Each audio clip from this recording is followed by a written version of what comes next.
Good morning, everyone. Welcome to today's hearing. Today we're going to hear from the first of the witnesses representing Harley Curtain Wall. Those of you watching will see that there is a large flip pad next to the witness box. That's because the next witness has asked for an opportunity to make drawings or diagrams to illustrate his evidence if he finds it necessary or helpful to do so. Yes, Mr. Millett. Mr. Chairman, good morning. I now call Mr. Ray Bailey, please. Thank you.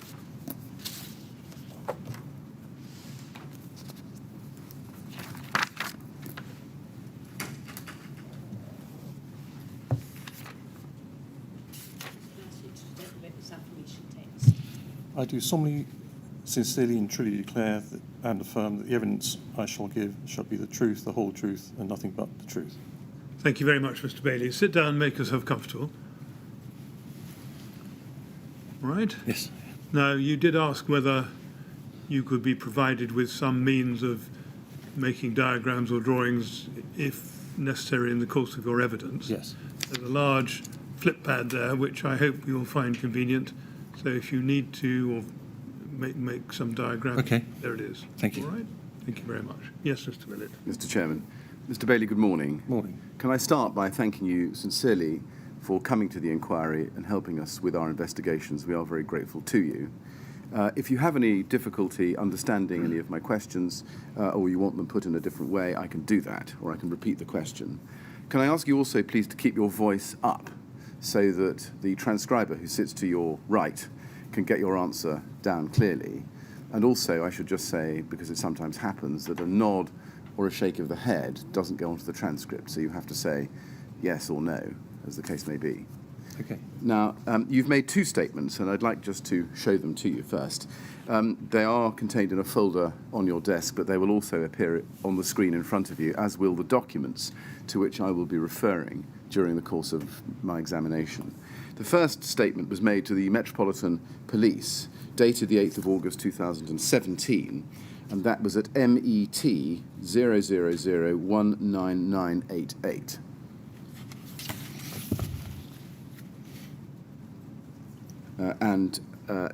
I will just identify, but not have shown up on the screen, the accompanying exhibits, MET 000199987, just so that I've read that number into the record. Can you confirm, Mr. Bailey, that this witness statement that I'm showing you is yours? Yes. Thank you. Now, the second witness statement was one that you made to the inquiry, dated the 9th of November 2018, and the reference to that is HAR 000010184. Can I please have that on the screen? Thank you. And can you confirm that that's your statement? Yes. Have you read both of these statements recently? I've read the Rule 9 statement recently, but not the Met Police one. Right, so the inquiry statement? Yes. Yes. Can you confirm that the contents of both statements are true? Yes. Thank you. Can you please look at the final page of your inquiry statement, HAR 000010184, page 44? You'll see a signature there. Is that yours? It is. Have you discussed your statements or the evidence that you propose to give today with anybody before coming here today? No. Thank you. Now, I'm going to start with some questions about your background, if I may. You graduated with a degree in civil engineering, I think in 1981, from Salford University. Yes. Yes. Did you study facade engineering as a speciality? No. Did the course that you did include the fire performance of materials, building materials? Did it include how facade materials are tested or classified in relation to fire? No. Since graduating in 1981, I think it's right that you've worked in various construction and cladding companies. Yes. Yes. And you've worked, I think, for a number of companies, including Elementa. Elementa, forgive me. What was your job title there at Elementa?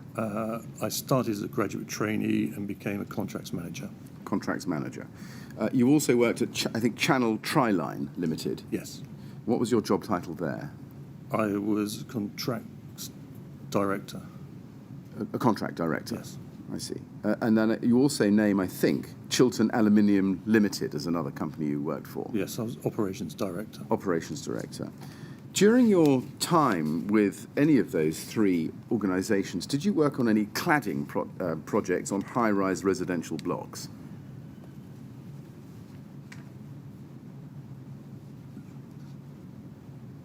No. Now, can I ask you to look at your witness statement, your inquiry witness statement, paragraph 4. And I'd like to show you the top line of the page. It's page 2, where you say, over some 15 years, I gained significant experience in all aspects of building envelopes, from design to manufacturing and installation. Now, the 15 years, was that from 1981 to 1986, or to 1996, or was it another period? 81 to 96. 81 to 96. Did that significant experience involve facade design? No, we had facade designers working for us. What about facade installation? Yes. Yes. What about product procurement? Product procurement, but not product selection. I see. Would I be right in thinking that during those 15 years in the industry, you, as part of your experience, learnt something about fire performance principles? Yes. Yes.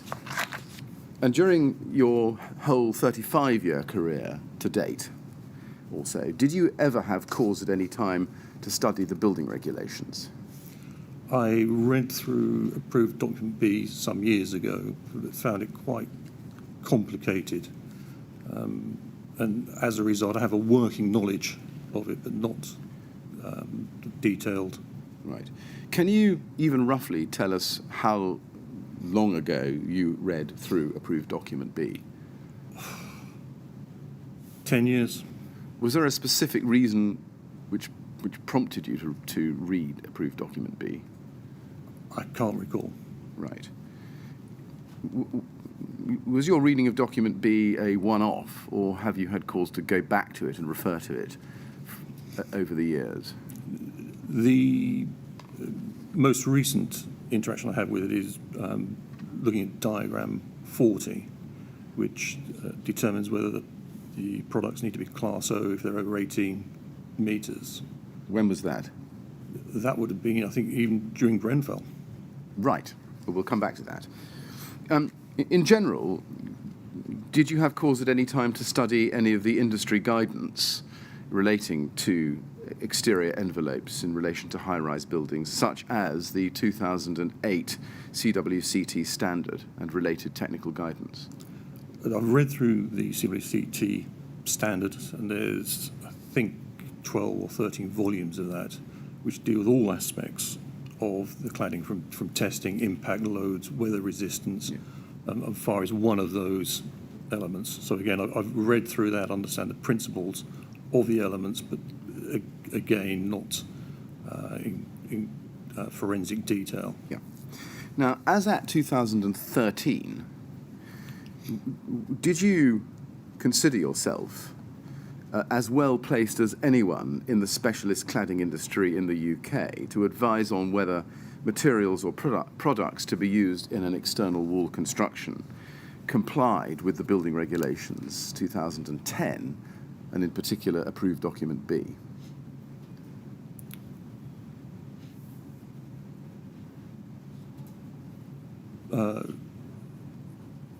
Yes.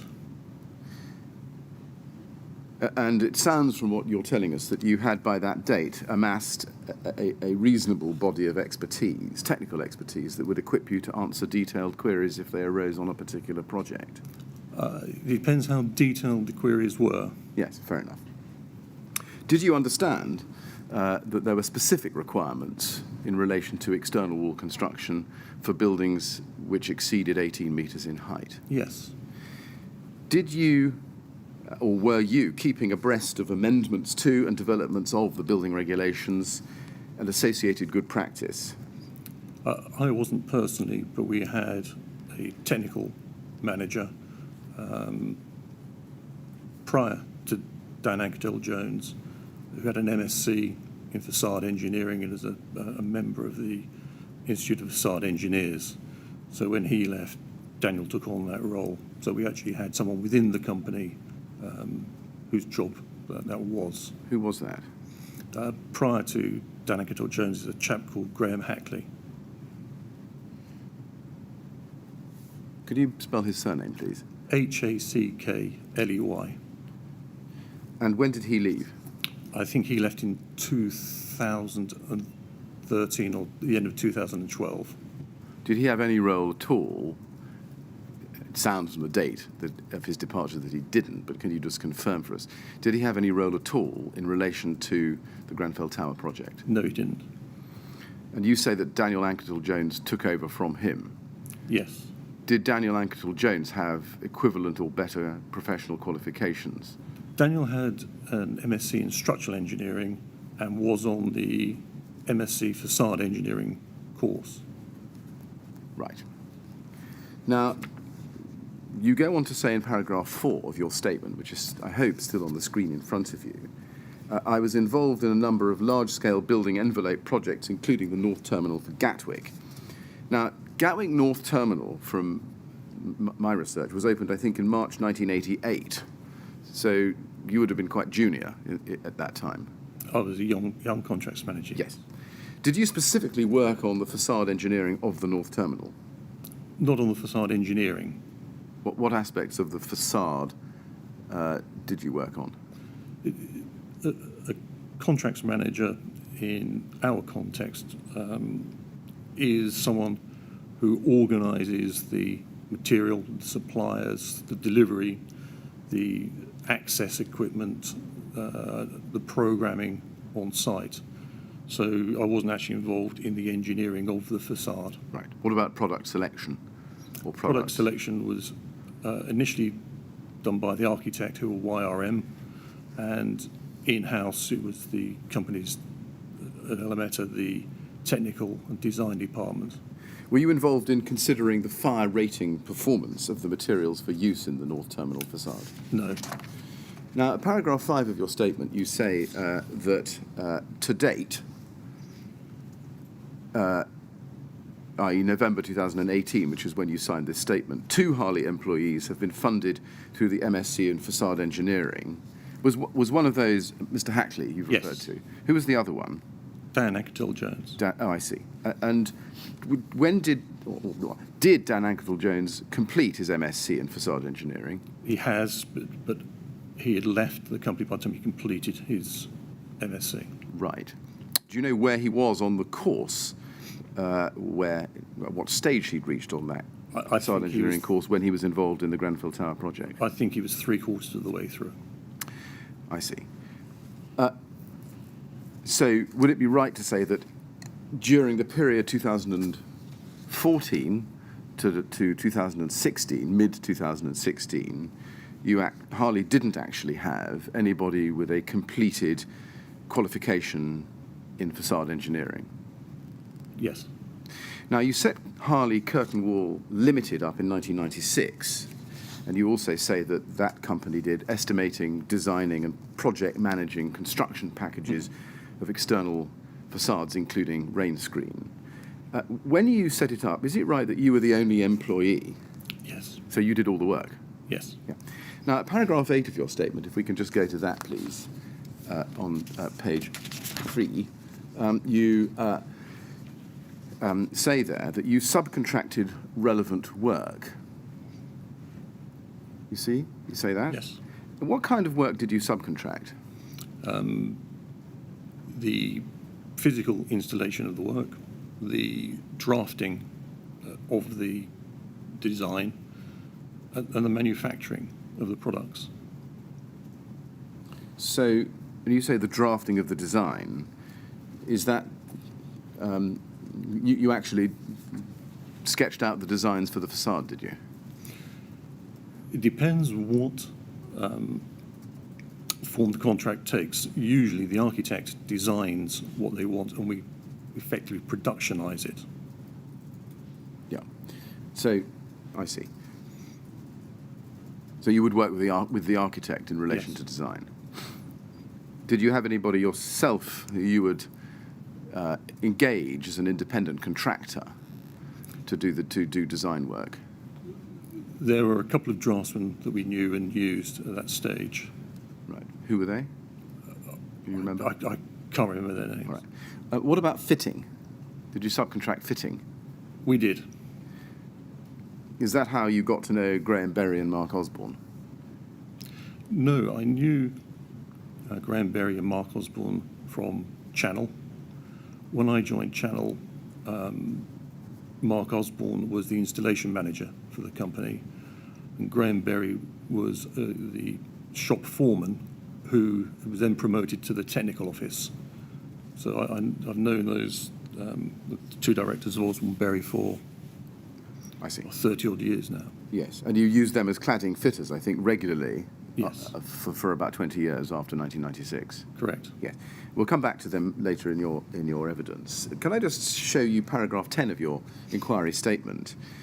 You identify there 4 previous projects on residential tower blocks which involved ACM rain screen cladding, namely Premier House, Castlemaine Tower, Clements Court, and Ferrier Point. Yes. Were there any others? Yes, there was Chalcott Estate Yes. and Little Venice. Little Venice. And Little Venice was when?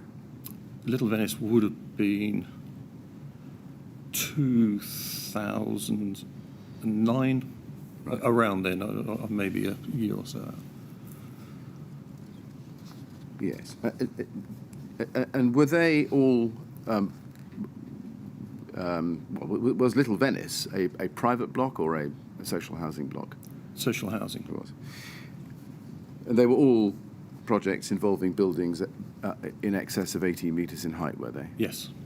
Now, prior to the Grenfell Tower project,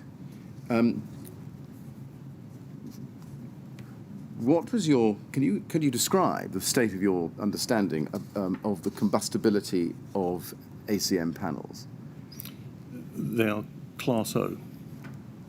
Well, we'll come back to what that means, but in detail later. But in brief summary, can you tell us what that meant to you? It's a product that won't burn unless it's unless there's a flame on it. So it won't sustain a fire. Right.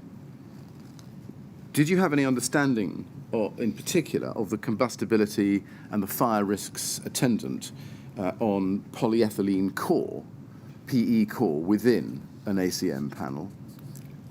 No. Did you have any understanding about the availability and relative merits in terms of fire performance of fire retardant ACM panels? Fire retardant ACM panels were not a product that was widely advertised. The only reason I knew of its existence is because I read the BBA certificate. The BBA certificate for Renabond says that both the PE core and the FR core achieve a Class O rating. You read the BBA certificate at the time of the Grenfell Tower project? I read it in 2008. In 2008? Yes. Did you read it after 2008? I didn't read it thoroughly after 2008. I read it thoroughly in 2008 when we were working on the Chalcott Estate project. And when I've seen it since, it is the same certificate. Did you have any understanding at the time of the Grenfell Tower project, which I appreciate is a period of years as far as you're concerned, about the combustibility and attendant fire risks relating to PIR insulation? No. There's a bit of a history to rigid insulation boards. They came into existence on high-rise buildings after 2009 when Part L was revised and the need for better insulation on buildings became a driver. The first product that was used in high-rise. Well, it was approved as far as we were concerned. The entire was Kingspan K15, and that's a product. When it was first suggested, we looked into our technical manager at the time looked into and checked it out and said, yeah, we can use that on high-rise buildings. And that product is widely used, has been widely used, almost as standard in the industry since 2008, because Rockwool, which is the stuff we'd used previously, has a far less thermal performance. When we were asked to use Celotex on Grenfell Tower, we were of the mindset that these new special super duper insulation products were acceptable, provided they met certain criteria. Celotex made a big deal about their products being suitable for buildings specifically designed for buildings over 18 metres. They complied with BS 8414, and then they used the term, which is very misleading now, looking back at the term Class O throughout, not surface spread, but actually throughout. So we not only read the literature, we had their technical sales manager in to go through the project. We sent drawings showing the application with the ACM on the building to them, and I think we carried out all possible reasonable tests. And it's also on the basis that Celotex are produced by Saint-Gobain, a huge multinational company, and we didn't believe for 1 second that they would attempt to mislead us on this. So, yeah. Just following up on one or two things in that answer, you say that the first product that was used in high-rise that was approved, as far as you were concerned, was K15. Yes. And you looked at it, and you say you looked into our technical manager at the time, looked into it, Yes. and checked it out, and said, yes, you can use it on a high-rise building. Who was that technical manager? Was that Mr. Hackley? It was. I see. Was it in Harley, was it the job of the technical manager to assess technical compliance of products? Yes. I see. And at the time of Grenfell Tower, that was Dan Ankle-Jones, was it? It was. Yes, I see.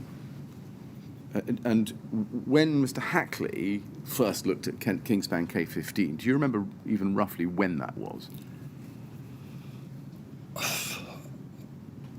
I'm guessing, I would imagine it was about 2010, 2011. You also say in that answer that, in relation to Celotex, that you say, I think we carried out all possible reasonable tests. What tests did you think? So I should have said checks. Checks, I see. So did you actually have any knowledge at all about what tests Celotex had carried out on RS 5000 or FR 5000 for that matter? No, from their sales literature that I saw, it said it had been tested at BS 8414 and that it had been tested to BS 476. And it was Class O throughout. Yes. Well, we'll come back to the project literature later on.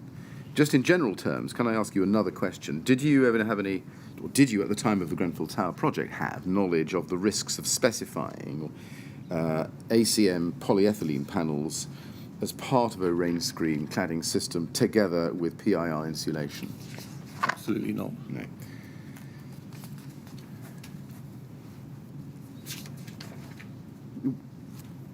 Now, were you or anybody else at Harley a member of the Centre for Window and Cladding Technology, CWCT? The company was, yes. The company was. When did Harley join as a member? I can't remember. I would imagine probably 1999. Right. But again, that's, if I'm wrong, I'm not. It's because I can't remember. Right. And did membership of the CWCT mean that you had access to regular updates, technical guidance, and industry knowledge? Yes. And how often did that come through to Harley as a member? I can't remember. Right. Was there anybody in the organisation who was responsible for curating the information as it came through from that industry body? It would have been either our operations director, Mark Stapley, but when Graham Hackley became the technical manager, it would go through him. Right.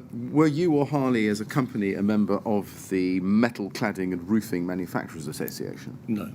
What about the Timber Decking and Cladding Association? No. The Architectural Cladding Association? No. Or the Engineered Panels in Construction Trade Association, or No. EPIC as it's known? No. No. Is there any reason why any of those organisations didn't attract your interest? Well, we're not panel manufacturers, and we don't deal with timber, and we don't do roofs. Do you agree in general with this proposition that it's necessary for a specialist cladding contractor to engage with trade associations in order to keep up with industry information and knowledge? Yes.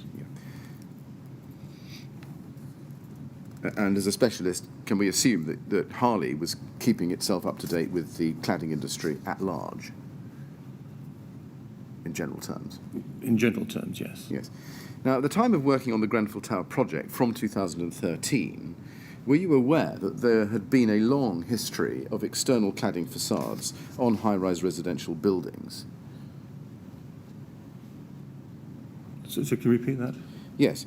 As at and from 2013, which is the time you were working on the Grenfell Tower project, were you aware that there had been a long history of external cladding facade, of fires on cladding facades on high-rise residential buildings? No. So, were you aware of the fire at Knowsley Heights in 1991? I was aware of that fire, yes. That was the point after which cavity barriers were introduced. Were you aware of the fire at Garnet Court, which had occurred in 1999, No. resulting in one fatality? No. Were you aware of the fire at Lacknell House in South London in 2009? Yes. Were you aware of the fire in the Mermoz Tower in Roubaix in France in 2012? No. What about the spate of fires in high-rise buildings in the UAE in the period 2012 to 2013? No. No? What about the fires at the Address Downtown Hotel and also at the Torch residential building, both in Dubai in 2015? Did you know about those? No, I don't think they were widely reported Right. at the time. So of the list I've read out to you, I think you've said yes in relation to Knowsley Heights and Lacknell House. Yes. Yes. And are there any others that come to mind which you were aware of as at and from 2013? No, subsequent Right. press had talked about a fire in Melbourne, but that was something that we had no knowledge of at all. So can we take it from what you've just told us that you don't have any, or didn't have any knowledge of the coverage of cladding fires in those Dubai high-rise buildings in 2015 and No. 2016 and the industry publications? No? No. Right. It would follow from that, I think, that you didn't know that the external cladding had ignited and caused flame to spread up the external cladding. Not at the time, no. Or I suppose that the cladding on those buildings contained a polyethylene core. Right.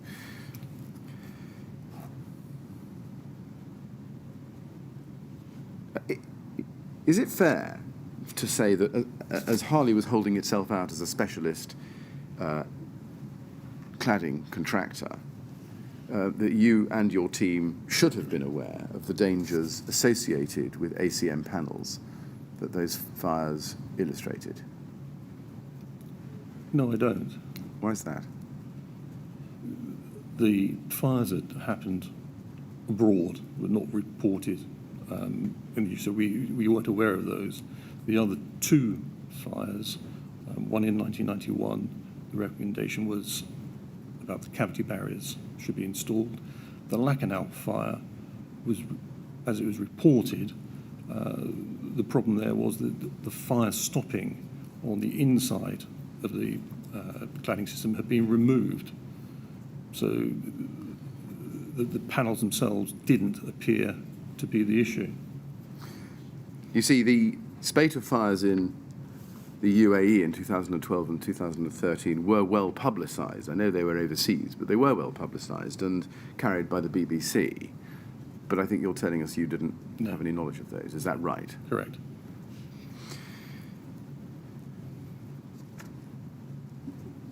Did you take any lessons away from your knowledge either of the Knowsley Heights fire or of the Lacanau House fire about the fire performance of ACM cladding panels? No. Now, let's go to Harley as at 2013 to 14 as a topic. Can I take you to paragraph 9 of your inquiry statement, please? You say there that by 2013 to 14, Harley had approximately 16 employees. Now, you have a son called Ben Bailey. Yes. How old is Ben Bailey now? He is 31. 31. Yes. When was he first employed by Harley?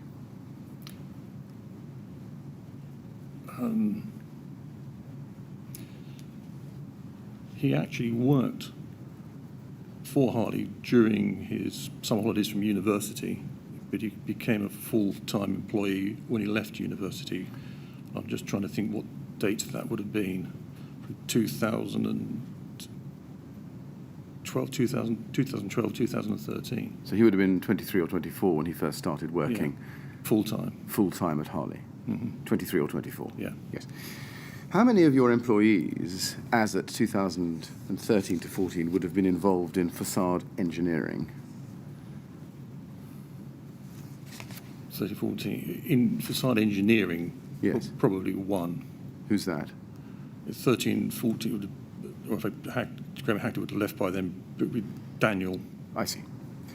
And how many of how many of those employees would have been required as part of their job to consider the fire performance of specified materials in relation to any particular project?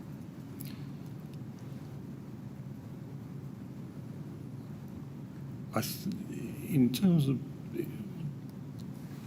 what the design office generally do is if the products have a certificate that says they're Class O, they rely on that, so that it's anybody working in the design office will look at, once the certificate's been looked at and the product is accepted, they will use it. We don't look at every product every time. Once it's been used and been signed off, we will use it on another project without. You refer to a design office. Who was the design officer? Who comprised the design office as at 2013 to 14? 13 and 14, the design office, Dan was in the design office, Mark Stapley was in the design office, and there were another 4 designers in our in-house design office at that stage. Right. And after 2014? It was similar until Harley Curtain Wall went into liquidation. Okay, and you refer also in that last answer to once it says it's Class 0, they rely on that. We'll come back to Class 0 later on in your evidence, but I just want to note that there. Did Harley provide any formal training or continuing professional development for its employees in respect of their roles during that period? In addition to the MSCs, there were product knowledge courses that various employees went on. So that may involve training with the systems companies, people like Cornier or Schuco, and also Pilkingtons with regard to glass, that sort of thing. Did any of your staff go on product knowledge courses relating to ACM panels? No, What about insulation to be used in a rain screen system? no. Did Harley provide staff with training to allow them to keep up with industry-accepted codes of practice for the design and installation of cladding and windows? That would have been the MSc course that Right. Both Daniel and Graham went on. I see, but so apart from that, I think the answer is no. Is that right? Yes, Okay. Was Harley ISO 9001 credited? no, Were the protocols of ISO 9001 applied by Harley, even though Harley wasn't a member? no, Now, you go on to say in paragraph 9 of your statement that your role as a director was to oversee the projects being worked on. yes. That's right, is it? Would you actually yourself study quotations which were being given to employing contractors, main contractors? The estimates were produced by our estimator, and we would have a review before they were sent out. Who was your estimator? Was that Mike Albiston? Mike Albiston. Right. And you say they would have a review. Were you personally involved in that review? I was involved in the review with Mark Harris and Mike Albiston That, for Grenfell? for Grenfell, yes. Yes.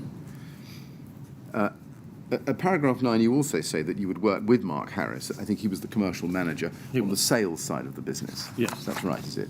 How is your time divided, if you can give us some impression of it, between overseeing projects and the sales side of the business? I would say, and I'm guessing 70% on projects and 30% on sales. Right. Now, you say also that overseeing projects would involve, and these are your words, reviewing key concept drawings for buildability and discussing projects internally. Do you see that Yes. in the third and fourth line there? So is it right that you would actually discuss the design, specifically the design of cladding projects with your staff? Yes. Yes. And when you say, as you do at paragraph 9, that you reviewed key concept drawings, what does that mean? And specifically, how would you distinguish between what you call a key concept drawing from any other drawing? Well, the key concept drawings are basically how we're going to build it. How's best to describe this? If you're talking about Grenfell specifically, we looked at, the architect sent us his design of how he wants the building, of the cladding to work. And from that, we're looking at ways to production. An example is the support rails for the windows. Now, this is an angle that bolts to the face of the structure above and below the opening, into which the window unit is loaded. And we spent quite a lot of time on that, rather than taking a standard off-the-shelf angle extrusion. We designed it, reviewing a number of factors. One is thickening up various walls of it so that we didn't get any bending where the... Well, is it going to help you to explain what you're trying to tell us? Yes, we'll do that. Go on. Yeah. So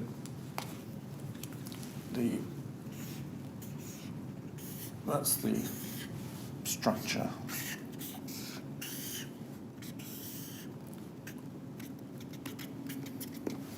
concrete structure. And here, on the architect's drawing, there's a set of angles which are bolted, into which the window unit's loaded. And we have it made down there. Onto the front of that is the cladding rail, which ultimately the panels are hooked over. Now this rail, or this angle, what we did with that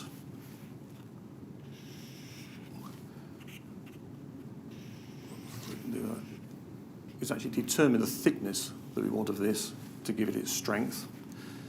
And over here, we sloped this down so that water, any water that came on here, would run off the front.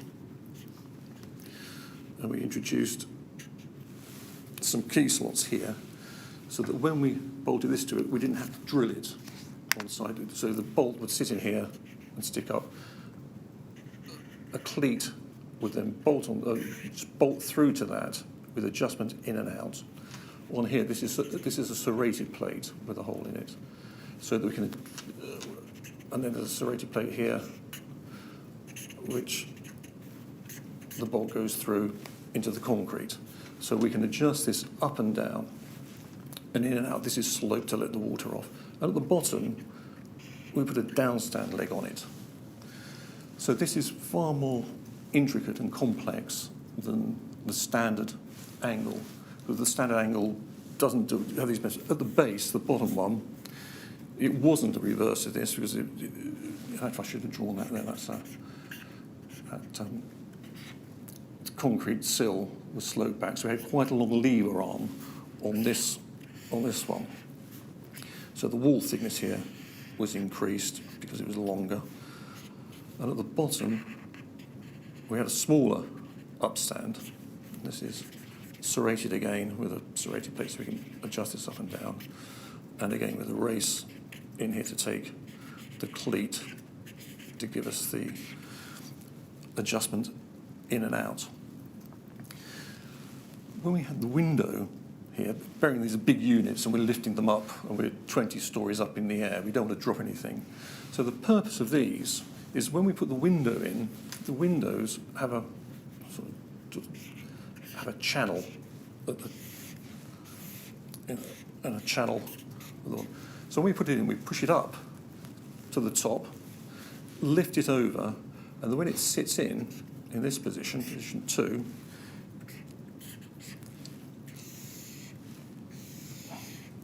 it can't fall out. So you can put it up, let go, it can't come out. So when I'm talking about the productionisation or take the architect's concept, this is the bit of design that we're doing. That the whole concept of what the architect wants, how he's designed it, is his design, the products are his, but this bit is ours. And that's what I was involved with, the key concept of how this works. So we're looking at adjustment, because the floors on here, the heights are different. So from this side of the building to the other side of the building, there can be 25mm difference on the floor levels. So we had to have adjustment in this to take care of it all. So when I'm talking about our design, that's what we do. So is that I'm sorry to cut you off. Yes. Because it's getting a bit long. But my question was, what distinguishes key concept designs or key concept drawings from other drawings? Is what you've just done show us an example of a key concept drawing? Correct. And that would be done by the Harley designers? That would be done by the Harley designers. And you would review those? Yes. Would they then be reviewed again by Studio E on this project? Yes. They would. Before going off for construction? Yes. Routinely? I've seen that there are some drawings that slip through that, but it's not routinely. Right. Absolutely every time they should be reviewed. I see. So can we take it that you saw all drawings produced by Kevin Lamb and Daniel Anketell Jones? No. Why not? Were they not key concept drawings? There are half a dozen key concept drawings Right. at the start that I saw, and thereafter, as they then there are variations on those key concept drawings. I So see. the variations on those drawings, I don't see that, and there are revisions that go backwards and forwards with the architect. I don't see all those revisions. Right. How would you decide which ones you saw and which ones you didn't see? Generally, it's the the first half dozen drawings that I would see. I see. Other drawings may pass across my desk, but I'm not necessarily reviewing all of those. Very well. Well, we may come back to some examples of those later on in your evidence.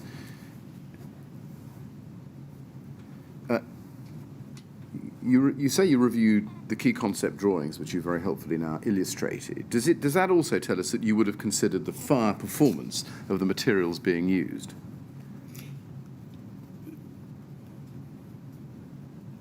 I think with the ACMs which we'd used before, we knew they were Class O, so we didn't review them, but we knew what they were, so we didn't review it. It was taken as read that they were compliant. The insulation, as I've explained earlier, was a new product to us. Daniel spoke to Celotex, had the technical sales manager in. We sent them key drawings and they signed off it. So as far as we were concerned, the products were safe. Would you also consider the fire safety of the design itself and its compliance with approved document B when considering the key concept drawings you've described? I think the products, at this stage, there are things, these are early stage drawings, so there's additions that go on to that. So the fire break strategy is introduced a little bit further down the line. Well, we're going to come back to that, but my question, I'll just repeat it. Did you yourself consider, when considering the key concept drawings, whether or not those drawings complied with approved document B, Mr. Bailey? I think we just took it as read that they were. We took it as read that they were. Well, Did you consider? Yes, we would not knowingly provide materials that weren't compliant. No. Or designs that weren't compliant. So I'm going to try and pin you down a bit more. When you reviewed the key concept drawings that you've described to us by the illustration, did you cross-check those designs as part of your review with the building regulations and with approved document B? Not specifically, no. No. Now, back to paragraph 9, you say that you would usually visit the site once every 2 to 3 weeks to see how work was progressing. That's right, is it? Yes. How many projects would Harley be working on at any one given time, in general terms, as at 2013-14? 4 or 5. Right. And during the period 2013 to 16, when Harley, and by that I mean the two companies, were involved in the Grenfell Tower refurbishment, do you recall how many other projects those two companies were actually involved in? Was it the same number? Yes. Now, in order to assess the progress of those works, is it right that you would have known what materials were being used or proposed on those projects? Yes. Yes. And during the site visits, would you be looking at those specifically? Not specifically. And to what extent would you personally be appraised of the specific materials being used or proposed for a particular job at any given time? I would know what products were on the job, yes. And would you discuss those with the client or client representative at those site meetings? No. Now, you go on to say that you would also, you go on to say, and this is paragraph 9 again, you say, on occasions, this is the penultimate line, I would visit projects more frequently. You see that? Yes. How would you normally determine the frequency of your visits to site on these projects?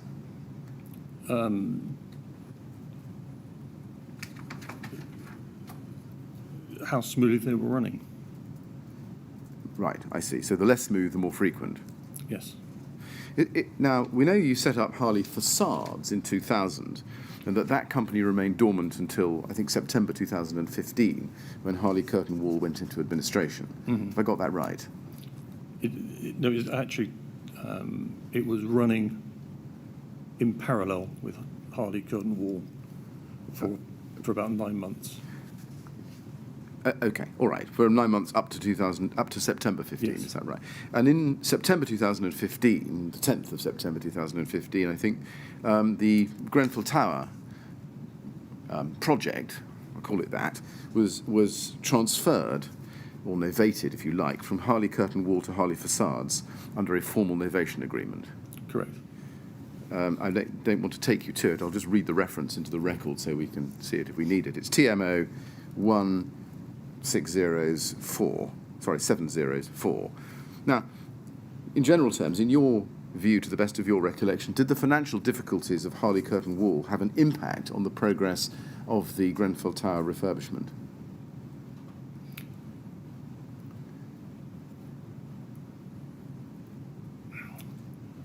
I think, to my recollection, no, although they may have delayed the project by a couple of weeks. Okay. Now, just going back to an answer you gave earlier on, you say that you would visit normally every 2 to 3 weeks. Did you visit the Grenfell Tower site every 2 to 3 weeks? Yes, maybe a little more than that. A little more than that. Was that because it was a little less smooth than other projects? No, I think certainly after the novation, there was a lot of stuff to sort out. So, Right. Well, we may come back to that with you or others. Can I turn to some questions about Mark Harris? I'd like you to look at his witness statement, please. It's HAR 3010159, please, page 2.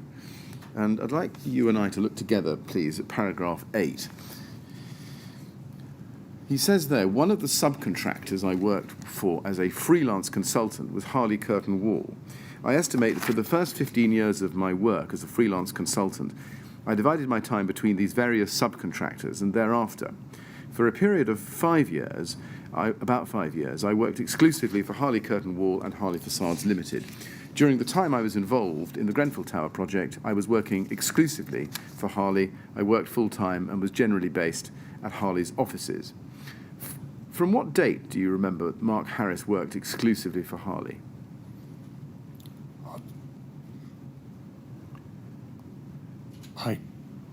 I can't recall. I would have to guess at from 2011. About 2011, you think? Yeah, but that is a guy I can't recall. What prompted him to come and work exclusively for Harley, do you remember? Because we were his biggest client by some way, and he decided that he would be better off working for us full time. Right. Now, looking at that last sentence in paragraph 8, where he says, I worked full time and was generally based at Harley's offices, does that tell us that he was still an independent consultant, even though he was working for Harley full time? He was, yeah. He wasn't an employee on your payroll. Were there any formal contractual arrangements between Mr. Harris as an independent contractor and Harley? He sent us his invoice every month and we paid it. I see. But beyond that, there were no terms, conditions governing contractual relationships? No. Was he paid on a commission basis or a bonus Yes. basis? Can you... He had a retainer and was paid on commission for the work that we got. I see. Can you just give us a little bit of detail about how that commission arrangement worked? It was a percentage of the sales value per project. The sales... Okay, the sale of what in particular? The contract value. Right. So the value of the contract between Harley and the main contractor? Yes. I see. Did his commission or bonus or any remuneration arrangements depend in any way on the prices that he managed to secure from suppliers? No. Can I ask you then about Grenfell Tower specifically? Now, we've seen your statement, paragraph 9, that your role included, we've seen this already, going through estimating work, reviewing key concept drawings for buildability, and keeping up to date through site meetings and progress meetings. You've given us a general picture in paragraph 9. Can we take it that the general picture in paragraph 9 applied to the Grenfell Tower project? Yes. Yes. How many times in total do you think you attended site on the Grenfell Tower project?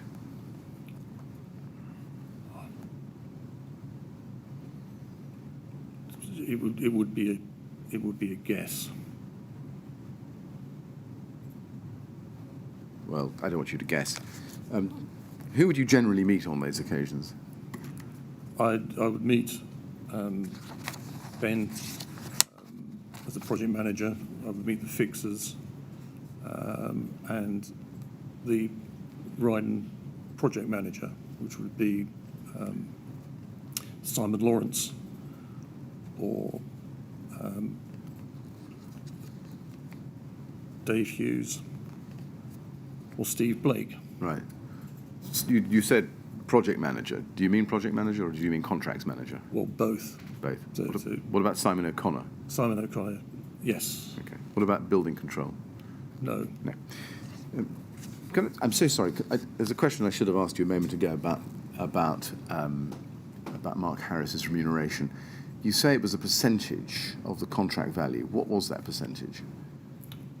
It was on a sliding scale between 1% to 0.5%. Right.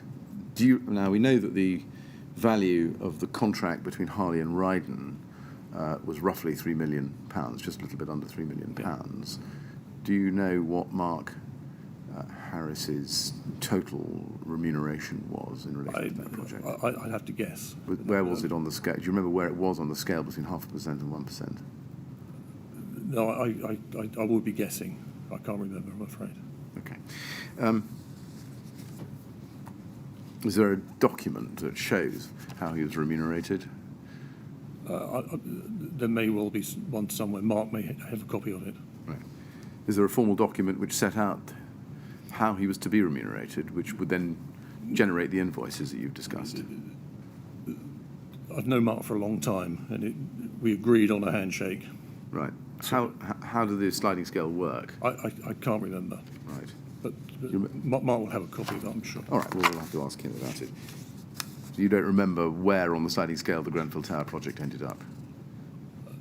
Again, I'm going from memory. I think there was so much up to a particular value, and then over the value, it was a reduced percentage, because the sales work is pretty much the same if you're doing £1 million project or if you're doing a £5 million project.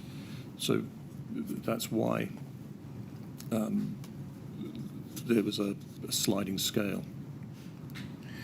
Now, can I take you back to your statement, paragraph 9, and also paragraph 76, just for the purposes of reference? You say in your statement that you would have ad hoc meetings about key concept drawings for Harley's projects. Is that right? Yes.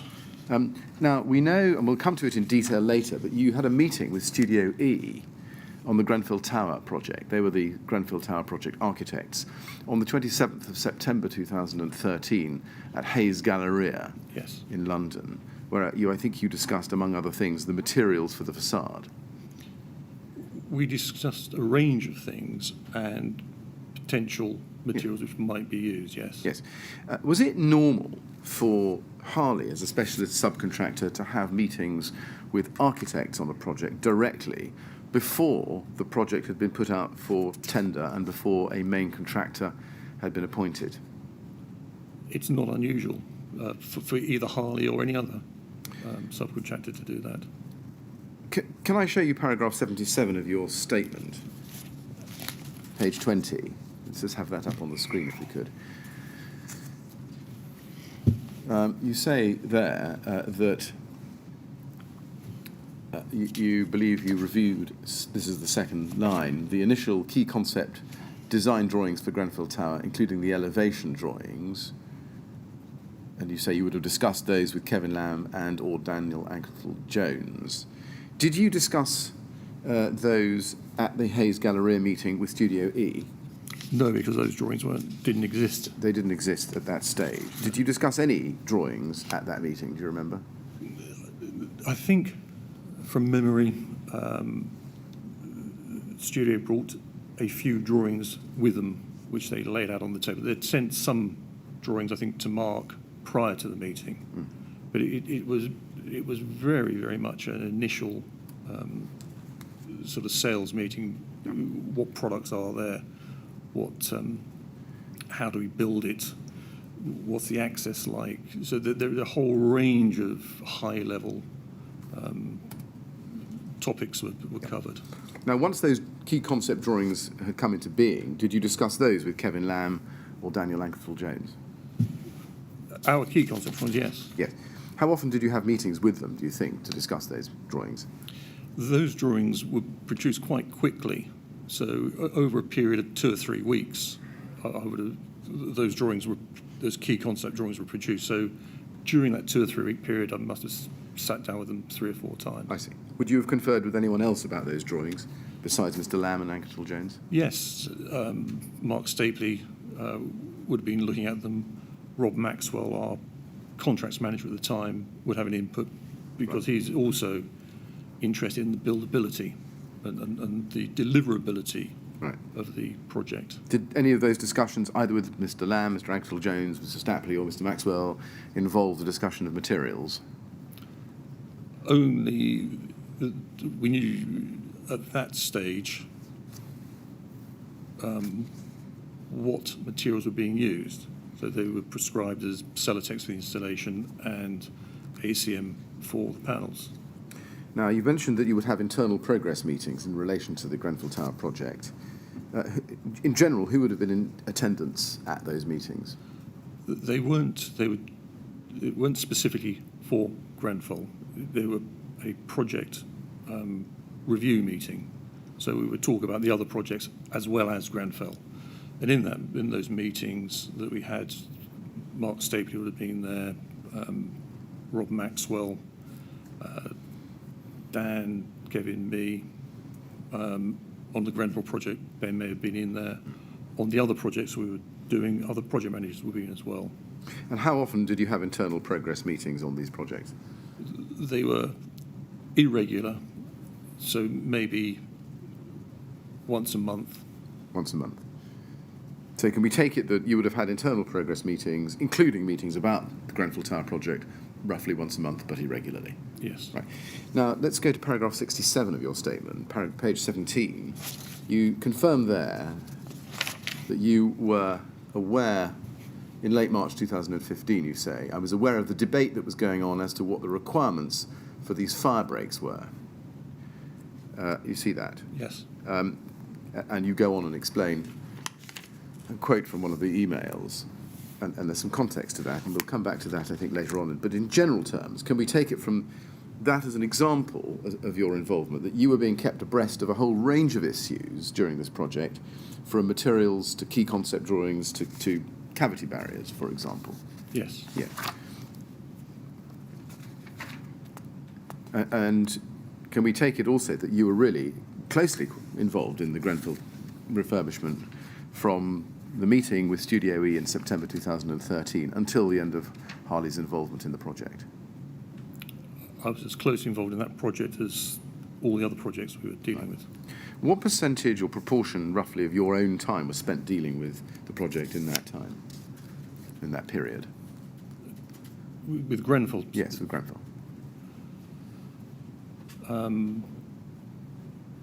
In the Harley curtain wall era, probably 10%. After Harley curtain wall disappeared, probably 40%, because we only had 2 projects running at the time. Okay. We're going to turn to a different topic, which is regulatory requirements. Can we look at your statement, paragraph 30, please? Page 7. You say there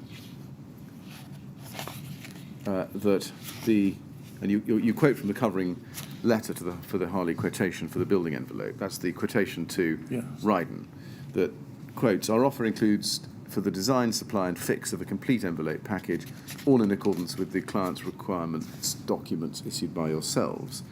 Close quotes. I have some questions about that. As part of the design element for Harley's work, would that involve reviewing the drawings produced by Studio E? We wouldn't review their drawings. We would use their drawings as a basis for our design. Right. And you would, as you say, you would then, is this right, produce detailed design drawings of your own based on what Studio E had provided? Yes, we produced the production drawings to make the distinction. Yeah, I follow.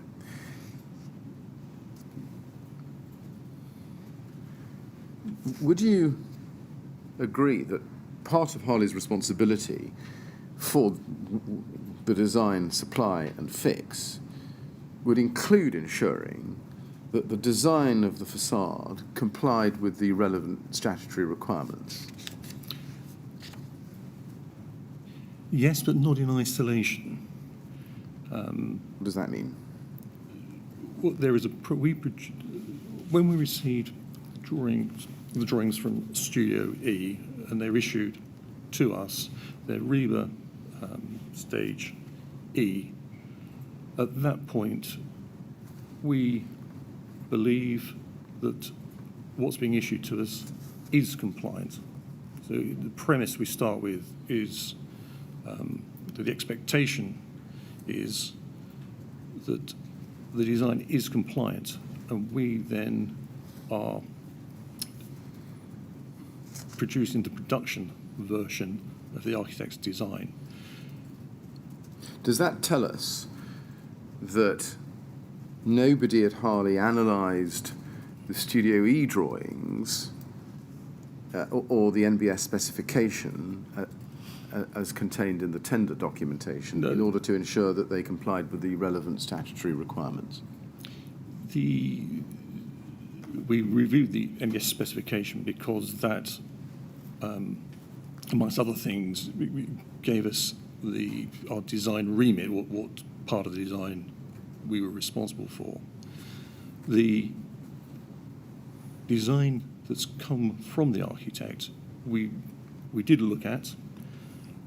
You will notice that the first RFI we produced, the very first RFI on the project, was a query about cavity barriers and fire breaks, seeking input from the architect, from their fire consultants and building control about exactly where they wanted them. So, yes, that was our response to their drawings.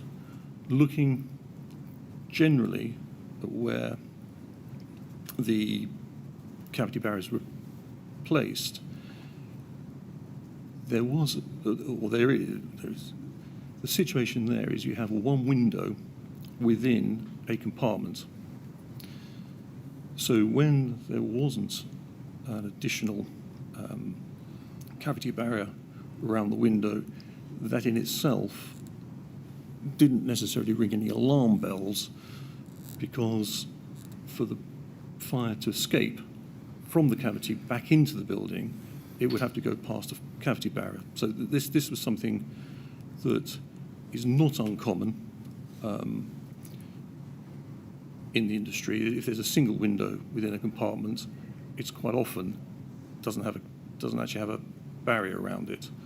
So this didn't strike.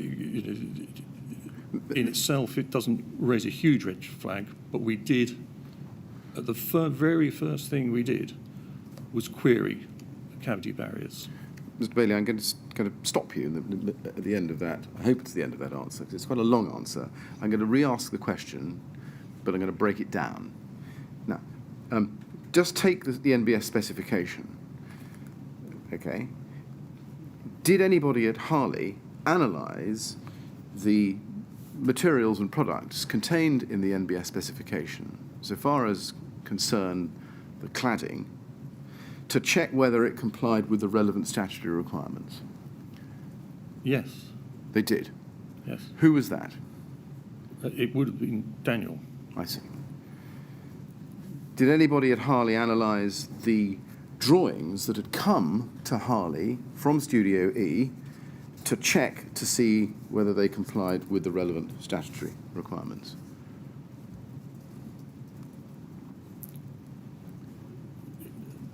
Yes, and we believe that he did. Well, you say you believed that they did. What I'm really trying to get at here is whether you, Harley, operated on the assumption that somebody else had done the checking first, or whether you yourself had checked. I think it was the expectation that it had been done by Studio E before it came to us. So far as the drawings are concerned, is this right? Harley proceeded on the assumption that Studio E had checked all the drawings that they had produced and satisfied themselves that they complied with the statutory obligations and Yes. requirements. So that tell us that nobody at Harley checked the drawings for statutory compliance? I think that's a bit harsh, but yes. Well, you say a bit harsh. I don't want to be harsh. I just want to get to the bottom of what happened.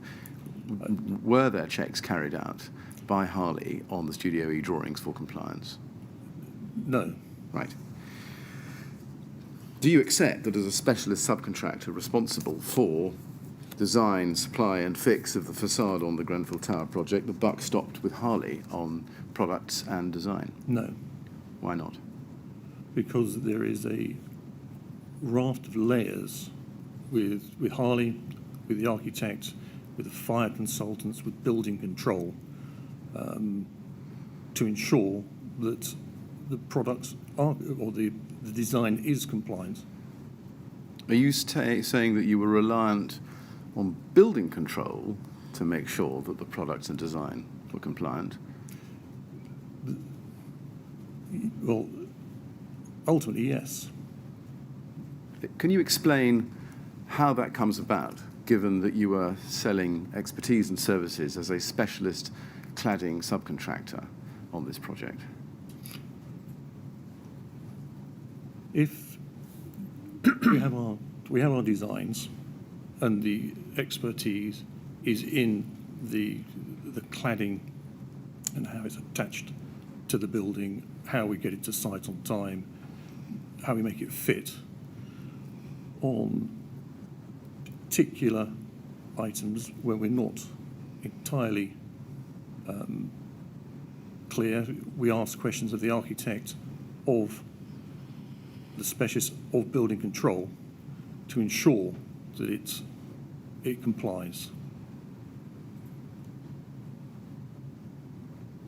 You say of the specialist of building control. Are you telling us that even though Harley was a specialist cladding subcontractor with a lot of experience, or particularly in relation to overcladding high-rise residential buildings, you nonetheless relied on building control to tell you whether or not the products and design complied with the statutory requirements? We are not statutory compliance experts. So when we have a doubt about how something is done, we seek guidance. Building control are the experts on compliance. So that's, and we don't, in fact, we don't talk to building control direct.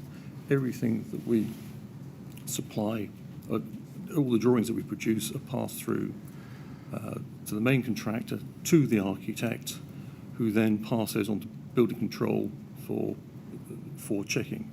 And on the specific items that we're talking about, the cavity barriers, we push that right up the chain so that everybody looking at it from all aspects was happy that the design complied. Okay, Mr. Millett, just allow me to intervene for a moment. I wonder if you can just help me to understand this, Mr. Bailey. If we reduce this to something specific, like the insulation, Yes. did you consider it to be Harley's responsibility to check what the NBS specification provided for by way of insulation and satisfy yourselves that it complied with the building regulations and ADB?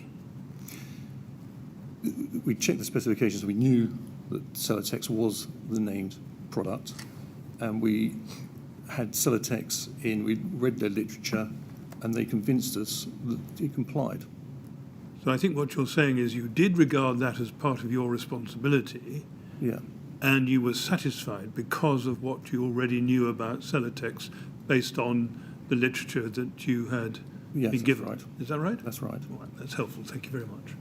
Yes, Mr. Willis. Mr. Chairman, this may be a convenient moment. I was about to switch I didn't intend subtopics. to break your line of No, questioning. not at all. It may be that a review of the notes may speed things up a little bit, but it may be a convenient moment. All right. I'm happy to continue, but we're moving on to a slightly different topic, Yeah. subtopic. All right. Mr. Bailey, we're going to have a short break now so that you can stretch your legs and so on. While you're out of the room, I have to ask you, please, not to discuss your evidence or anything to do with the Grenfell refurbishment with anyone else. Okay. We'll take a quarter of an hour, come back at 25 to 12 minutes. Okay. All right? We'd like to go to the usher then, please. Thank you.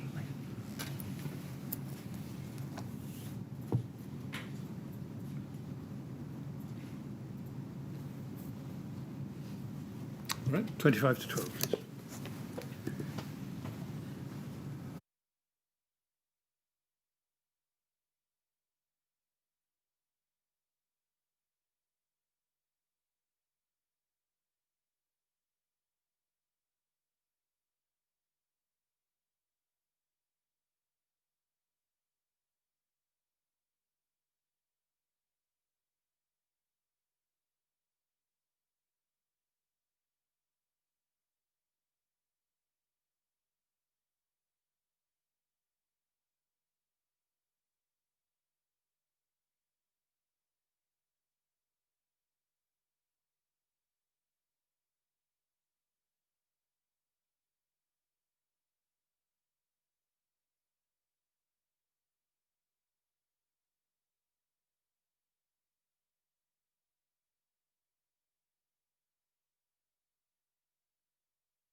Yes, would you ask Mr. Bailey to come back in, please?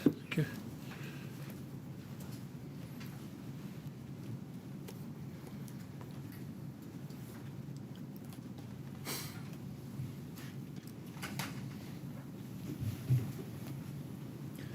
All right, Mr. Bailey, ready to carry on? Yes. Good, thank you. Yes, Mr. Yes, Mr. Chairman, thank you. Mr. Bailey, we're going to turn to a different topic now, which is the contractual arrangements in relation to this Grenfell Tower project specifically. Can I ask you to look at paragraph 47, first of all, please? That's your inquiry statement at page 12.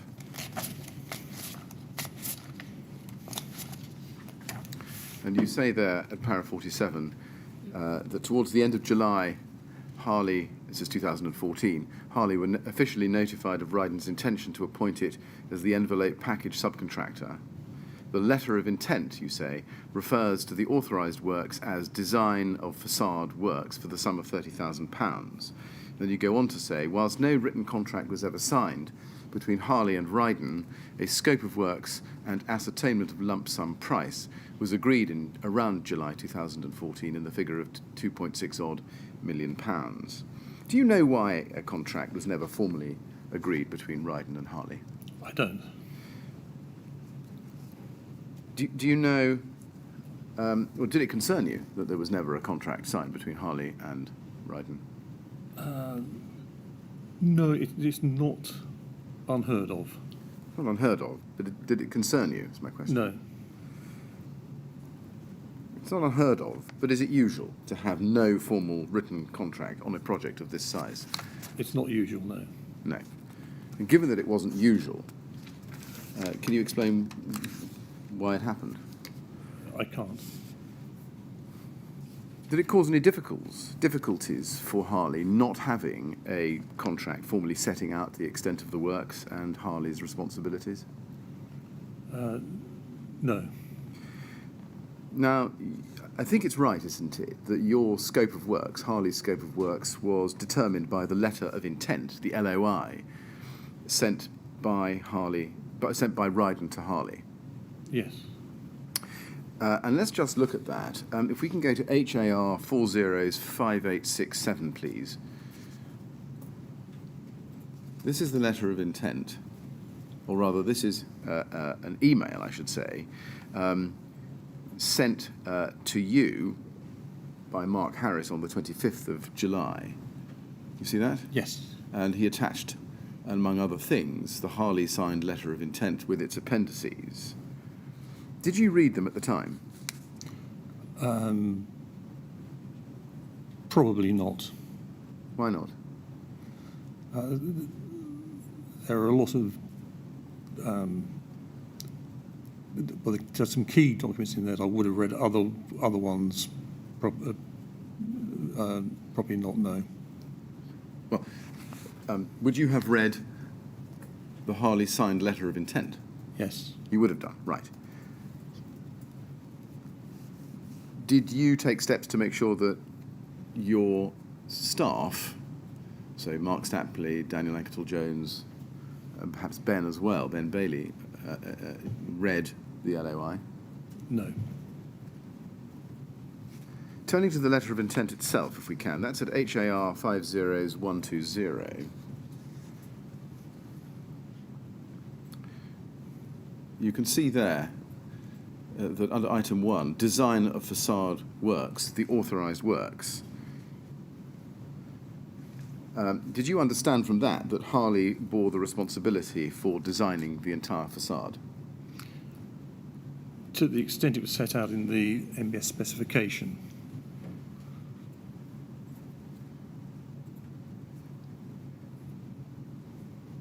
Well, that qualification doesn't appear here, and I'm just trying to get you to understand your recollection about what the scope of the work was. And I'll just try the question again. Did you understand, having probably read this letter of intent, that Harley's job was to design the facade? Yes. Yes. Now, if we look on down the LOI, if you go to heading 1, compliance, just immediately below that, you can see that it says that the authorised works must comply with the following, and there is a series of appendices which include Appendix D and Appendix F. And if you go over the page, you can see what Appendix F, well, you can't actually, but it does include Appendix F.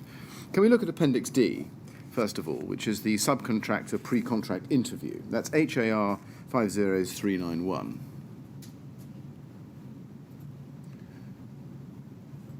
Did you look at this, do you think? Yes, I think I did. Yes. Let's look at page 2 under clause 4.2, please.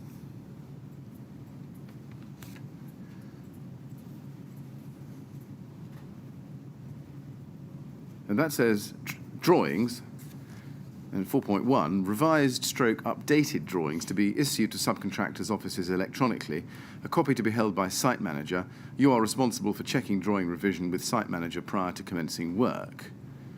So when you saw that, you understood it, did you? Yep. And the you in this case is always Harley, isn't it, clearly? It is. Yes.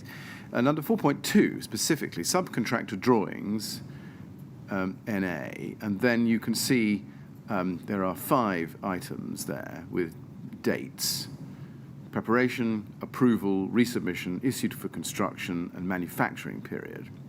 And then a note: all drawings and specifications received by us will be commented upon and approved in principle only.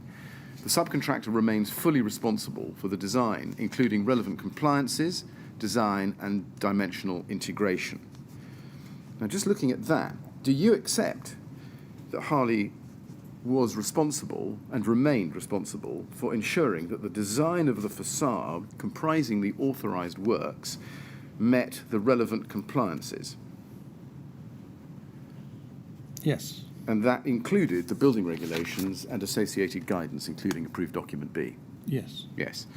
And did you expect your team on this project to be sufficiently familiar with the requirements of the building regulations and approved document B to be able to design a safe cladding system?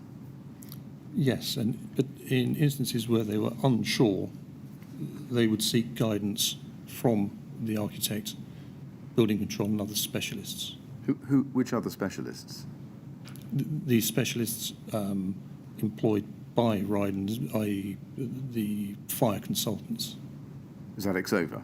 Yes. We'll come back to that, I think, later.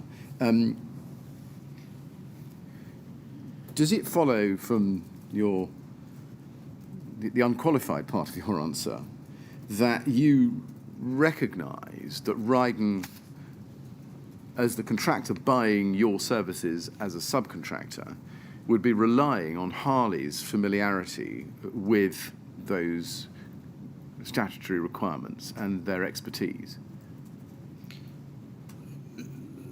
Our expertise in the cladding, and if we required assistance with the statutory requirement, we would seek it.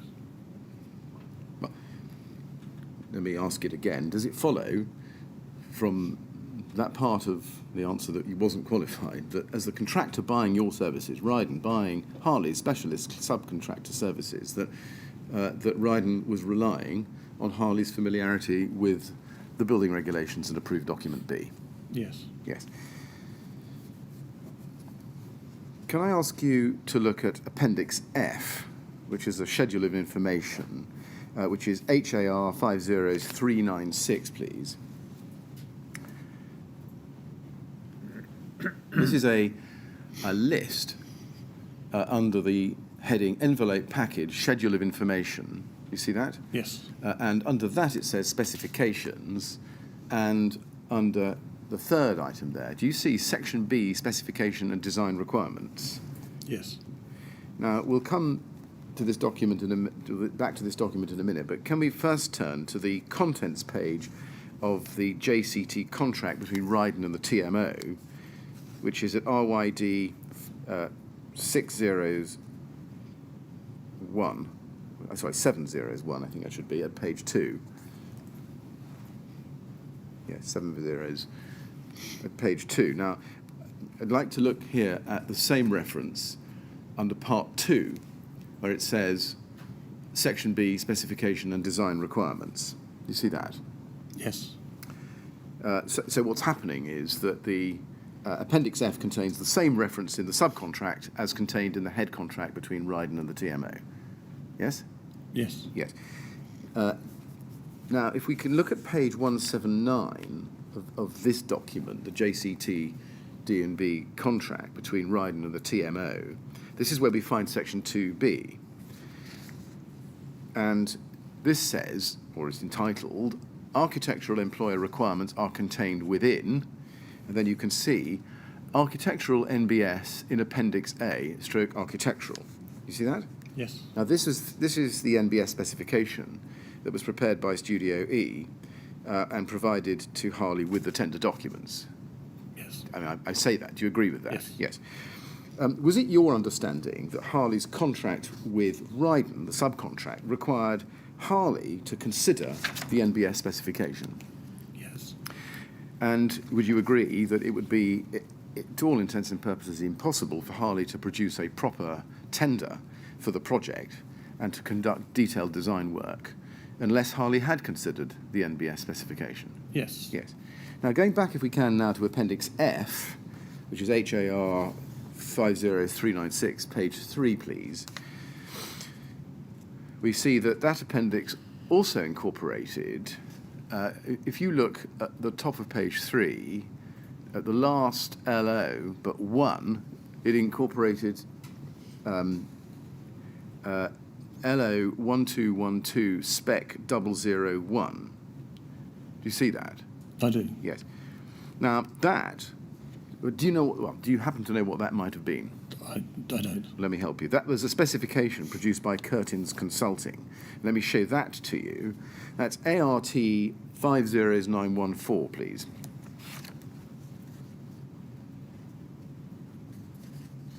Now, this is dated the 1st of March 2013. You can see that it's entitled LO 1212 Spec 001, produced by Curtins Consulting, and entitled Structural Performance Specification for the Design, Supply and Application of Overcladding Systems to Grenfell Tower. Did you look at this document at the time, do you think? I'm not sure I've ever seen this document. Right, even though it was referred to in the subcontract? Yes. Really? Would you accept, just looking at its description, that it was an important document because it sets out the specification for the design, at the very least, of the overcladding system for Grenfell? Yes.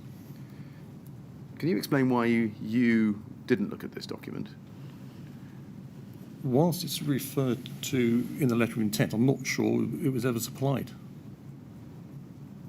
You say you're not sure it was ever supplied. Does that mean that you've looked into this and... No. Right. I see.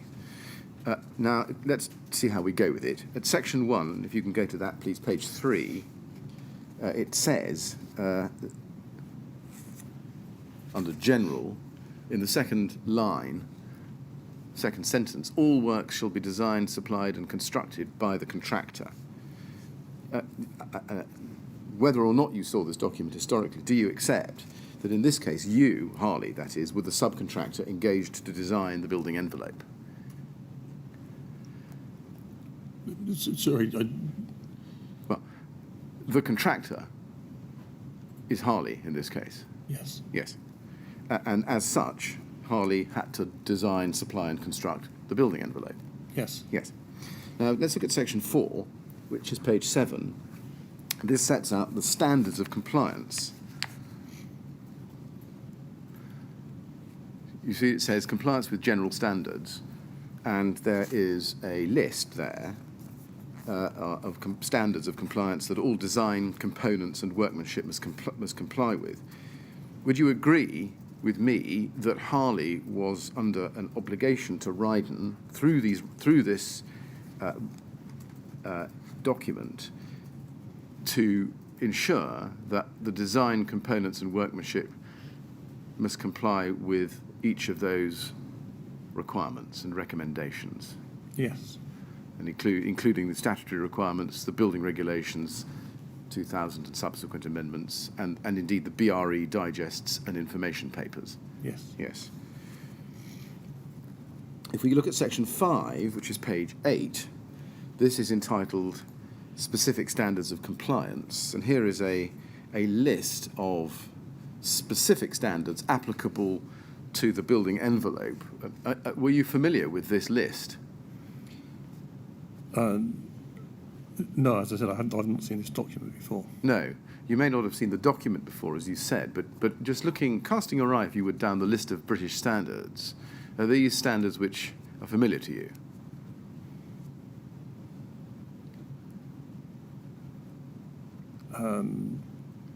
Some are and some aren't.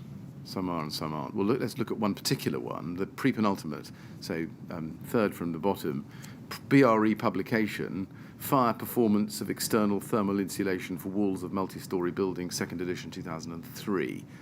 Was that familiar to you at the time as an applicable standard? If that's BRE 135, yes. BRE 135. What about this publication, BRE publication, 2nd edition? No, I don't know. Right, okay. Well, maybe It's the same. it may be the same thing. What about the last one, Centre for Walling and Cladding Technology? That should be CWCT, Standards for Walls with Vertical Rain Screens, 1998. Yes. Yes, and you read that in, I think you told us, you were familiar with that? Yes, yeah. Yes.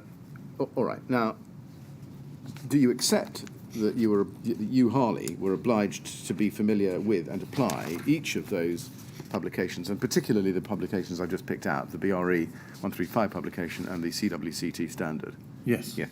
If we look at page 9, please, next page, under section 6, design, and look at the third bullet from the bottom, you can see that it refers to the need for effective fire barriers, and at the top part of the page, you see that the document requires the designer, or the constructor, to consider the effects of the need for effective fire barriers. Were you aware that that was an obligation that Harley owed to Ryden? Yes. And then at page 11, under section 7, you can see that the contractor, if you look at this, the title is overcladding, and we can see here that if you look at 7.1.3, it says that the system should comply fully with the recommendations of the BRE document Fire Performance of External Thermal Insulation of Walls for Multi-Storey Buildings, 2nd edition, 2003. So that's 135. And then again, at 7.1.4, the system shall not be a fire risk at any stage of installation, nor shall it constitute a fire hazard after completion if for any reason the insulant becomes exposed. Again, did you understand that those were obligations which Harley owed to Ryden? Yes. Yes. Now let's just look, if we can, at BRE, the BRE publication of 2003. That's the 2nd edition, and we'll also look at the one in 2013, the 3rd edition. Starting with the 2nd edition, BRE 405554, BRE 405554, page 2. If we start with page 2, please. This is the document. Just looking at the first page of it, is that something that you were familiar with at the time of the contract? Yes. Summer 2014, it was. Now we can see it's authored by, if we look at the next page, it's authored by Sarah Colwell and Brian Martin, and this document sets out design principles for external cladding, referred to by the curtain specification. My first question is this: did you look at this document specifically during the Grenfell Tower refurbishment? No, I didn't know. You didn't. Did you look at it before starting on the Grenfell Tower project? I think I looked at it a few years ago. A few years ago, what, before the project? Yes. What had caused you to look at this document? General reading. General reading. Was it a specific project that had prompted you to look at this? I can't recall. Right. Did you refresh your memory ever in relation to this document, or was this a one-off read? It was a one-off read. Right. How many years before the Grenfell Tower project was that one-off? I'm guessing 5 years. Right. Are you aware or were you aware that this document, which is you call, and I think is for short called BRE 135, referred to specifically in approved document B? Yes. Yes, and were you aware that specifically it's referred to paragraph 12.5 of approved document B? I couldn't give the paragraph. No, fair enough. Can we look at page 7 of this document, please? This is a reference to a fire in 1999 in a housing block in Scotland. And you can see the picture, figure 1, Garnet Court, Irvine. Now, this was one of the fires I asked you about earlier this morning, and you said you had no recollection of, I think. Looking at this document, are you sure that was quite right? If, in fact, you had read this document? Yes, the name of the building didn't register with me. Right. Now, if we look at page 9, you can see that the mechanisms of fire spread are described there by figure 2, both in text form and in a picture. Did you understand, having read this document, even though 5 years or so before Grenfell, or before your involvement on it, that you understood that cladding systems can create the opportunity for rapid, unseen flame spread, Yes. which causes an unacceptable risk to the occupants? Yes. Yes. And was that something that you appreciated during your time working on the Grenfell Tower project? Yes. Yes. Now, did you realise that this guidance also warns that external cladding systems offer a potential route for fire spread through multi-storey buildings? Yes. And that close attention should be paid to the installation of cavity barriers to inhibit the spread of flame in the event of a fire involving an external cladding system? Yes. Yes. And let's look at page 10, paragraph 3. It refers to cavities. And it says there, if flames become confined, this is the third line down, or restricted by entering cavities within the external cladding system, they will become elongated as they seek oxygen and fuel to support the combustion process. This process can lead to flame extension of 5 to 10 times that of the original flame lengths. And then this is in bold, regardless of the materials used to line the cavities. This may enable fire to spread rapidly unseen through the external cladding system if appropriate fire barriers have not been provided. Figure 4. Was that statement of principle something with which you were familiar at the time of your involvement on the Grenfell Tower project? Yes. Yes. And again, looking at page 10 at paragraph 5, fire service intervention, it says that where the external cladding system is not significantly contributing to the spread of fire from one story to the there's a gap, to the next, I think it should say, then intervention by emergency services should prevent continued fire propagation by way of the building envelope. And then it goes on to say, however, where the external cladding system is contributing to the fire propagation rate, the potential exists for the fire to affect multiple stories simultaneously, thus making firefighting more difficult. And again, is that a principle, even in general terms, with which you were familiar at your time of your Yes. involvement in Grenfell? It was. Just one or two more references then. Page 17, please. Third line, third paragraph down. This deals with system-specific details, ventilated cavities. You can see there that it says, once the fire, do you see, third paragraph down, once the fire is within the cavity, it may propagate unseen through the system if adequate fire barriers are not employed. This may result in significant risk of system collapse or fire breakout at significant distances from the fire origin. So, does that tell us, and did you understand at the time, that the guidance was requiring close attention to be paid to the installation of cavity barriers to inhibit the spread of flame in the event of a fire involving an external cladding system? Yes.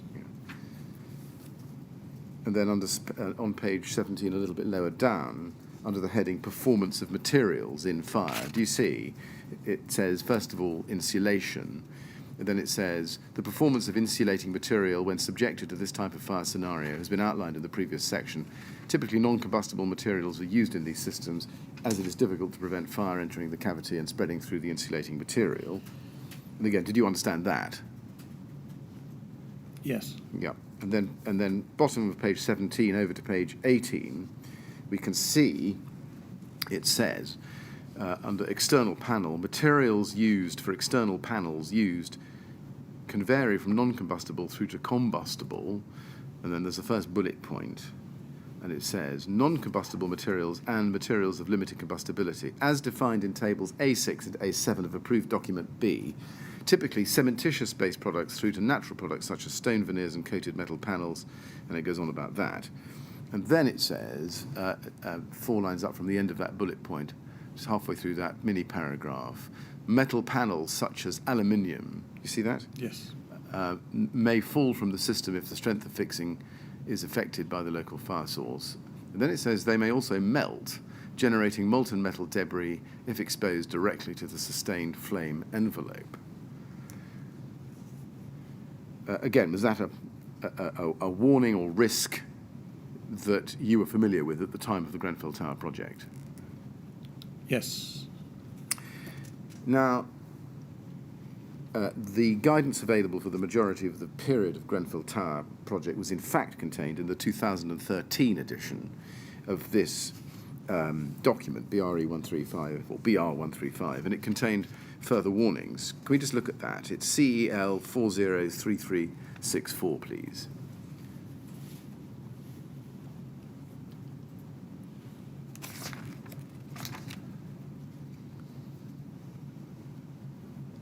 And again, it's by Sarah Colwell and a new editor, Tony Baker. Just looking at the front page, is this a document, the third edition, 2013, that you read? I don't think I've seen that one. Don't think you've seen it. Right. That's. Did you know that a further edition had been published in 2013?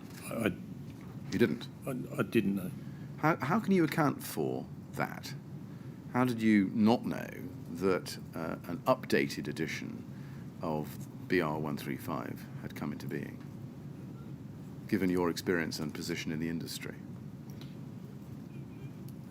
I'm not sure actually how we are alerted to updates of certificates or new publications. Right. So there's not a circular issued saying, by the way, there's a new publication, here it is. You have to actively go and look for it. Was there no system in place in Harley whereby guidance documents such as this one, which was official or semi-official because it's referred to in ADB, were curated or collected? No, and I think that's something that needs to be looked at more generally. Right. Just looking at the bottom of that first page, did you know that this document had been produced on behalf of Celotex? Well, no. Right. Yeah. Just help me with this. Did you know of any relationship at the time, given your role in the industry, between Celotex and the BRE? No, I'm a little surprised. Let's look at the document. Page 11, please.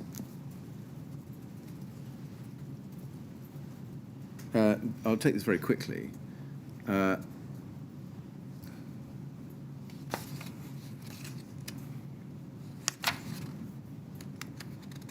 Yes, at page 11, please, paragraph 2.1.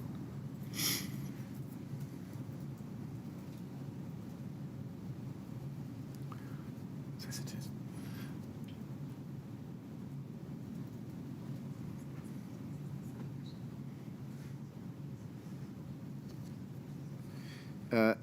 You can see at paragraph 2.1, halfway down, it says, it refers to regulatory systems. And then in the third paragraph, it says, these potentially conflicting requirements are highlighted in the area of innovative materials and designs, which are being driven by the need to construct more energy efficient and sustainable buildings.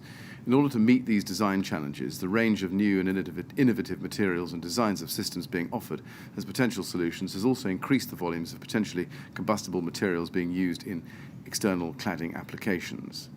You see that? I do. Was that something, as a general principle, you were aware of at the time? Yes.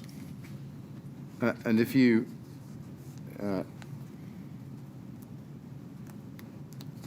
look on at page 22, paragraph 6.4.1, under the heading insulation, I just want to show you that. Performance of materials in fire. Insulation. As it can be difficult to prevent fire entering the cavity and spreading in these systems, the selection of insulation materials and the design of the fire barriers to close these cavities are particularly important. And again, at the time of the project, in Grenfell Tower project, were you familiar with that as a general principle, even though you may not have seen this document? Yes. Yes.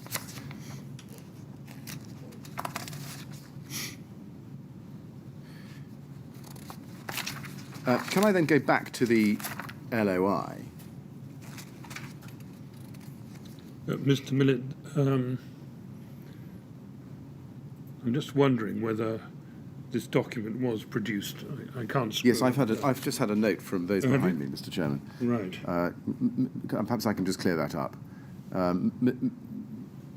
Bailey, I asked you about production on behalf of Celotex Limited. That may be my fault for misunderstanding what that means. So I may have to revisit that later. But I would withdraw the question about the production of this document by Celotex, okay, or any relationship between Celotex and the VRE. Fine. All right, just for the record. I may need to clarify that later on. If we go back to the letter of intent, HAR 50120, clause 2B, if we can just look at that. If you turn the page 2, it says the draft building contract. If we can go to the second line there. The draft building contract is available for inspection by you at our offices. See that? You are deemed to have notice of all its provisions, and its provisions are incorporated in this contract insofar as they relate to the authorised works. Now, just looking at that, that's a pretty common provision, isn't it, for a subcontract? It is. Yes. Did you therefore understand that the provisions of the main contract between the TMO and Ryden were incorporated into the subcontract, so far at least as they referred to the design or related to the design of the facade? I didn't appreciate that at the time, but looking at what it says now, I'd agree with you. Right. You say you didn't appreciate it at the time. Can you explain why not? No. Did you not yourself sit down and just review the whole suite of contracts to make sure you knew what Harley was being committed to? No. Was that common for your as a matter of practice for you?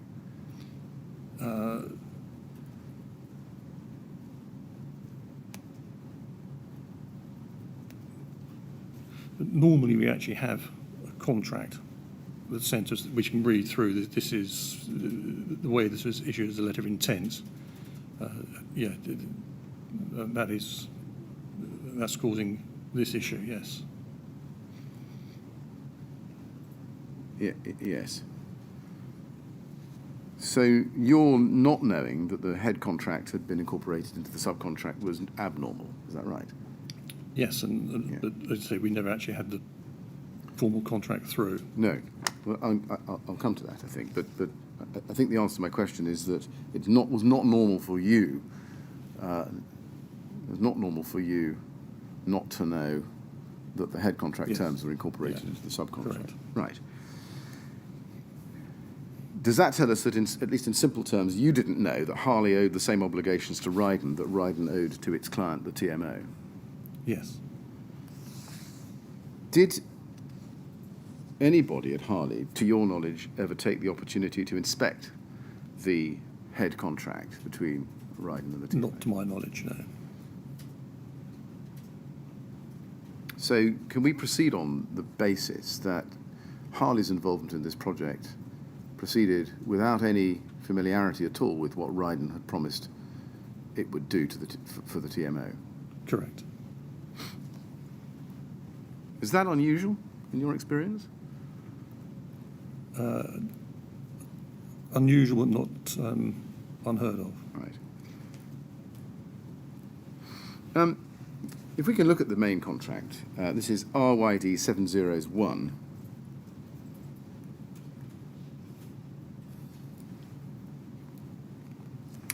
We can see that this is the first page. It's dated the 30th of October 2014.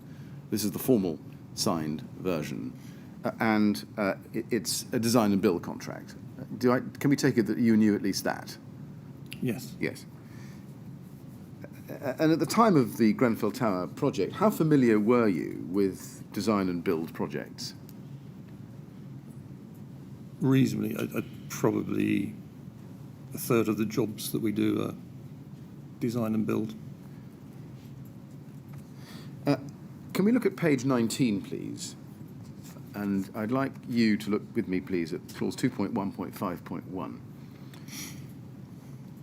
which is a specific clause inserted into the head contract. And it says, the contractor warrants, so that's Ryden warranting to the TMO, that it has not used and shall not use and has exercised and shall continue to exercise the standard of skill and care required by clause 2.17.2.1 to ensure that it has not and shall not specify, authorise, cause or allow to be used in the works any products or materials which, and then there are 4 sub-clauses there. The first of which says, this is 2.1.5.1.1, do not conform with British or European standards where appropriate, or codes of practice, or where no such standards exist, do not conform with a British Board of Agreement certificate. Did you understand that Harley was taking on that obligation vis-à-vis Ryden?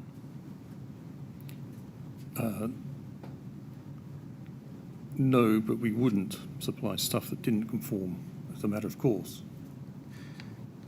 What did Harley do to ensure that it wouldn't supply stuff that didn't conform, as you put it?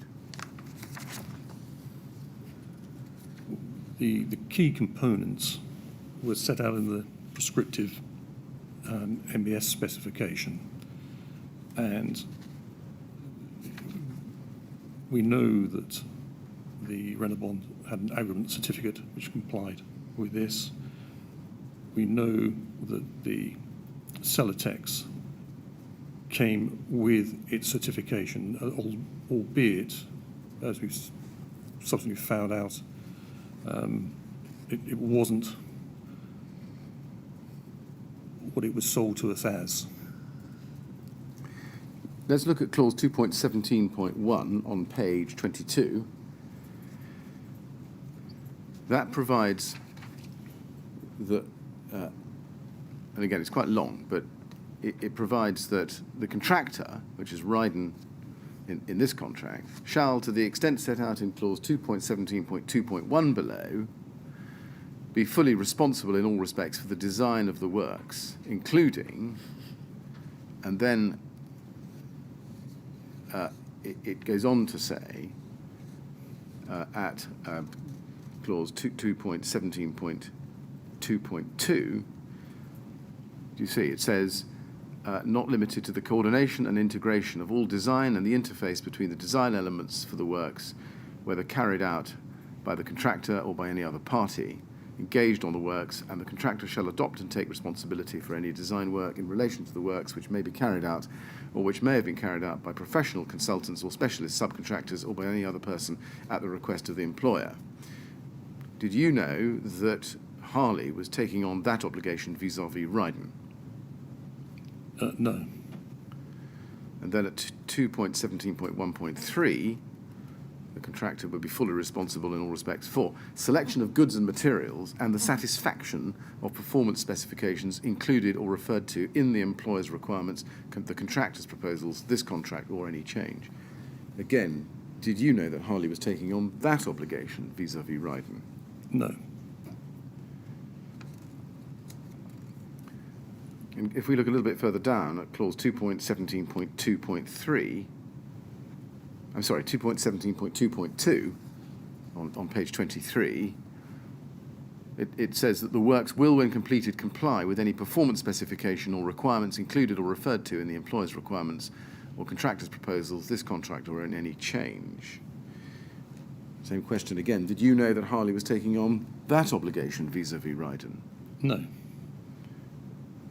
Clause 2.17.2.3, subject to clause 2.17.2.1, the contractor shall design and construct the works in compliance with all consents, including the discharge of any reserved matters in planning consents relating to the works, statutory agreements, statutory requirements, relevant codes of practice, British standards or EU equivalents, and manufacturers' recommendations and the requirements of the insurers of the employer, insofar as details have been provided to the contractor at the date of this contract.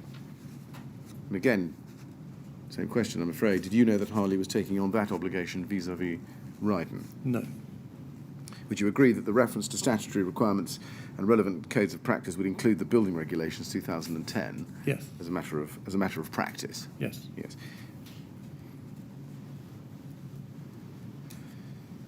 Would you agree that in order to ensure that Harley complied with the contractual obligations that were incorporated into Harley's letter of intent with Ryden from the head contract, as specialist subcontractor, Harley would have to analyse the specification and the drawings provided by the architect to ensure that it was possible to comply?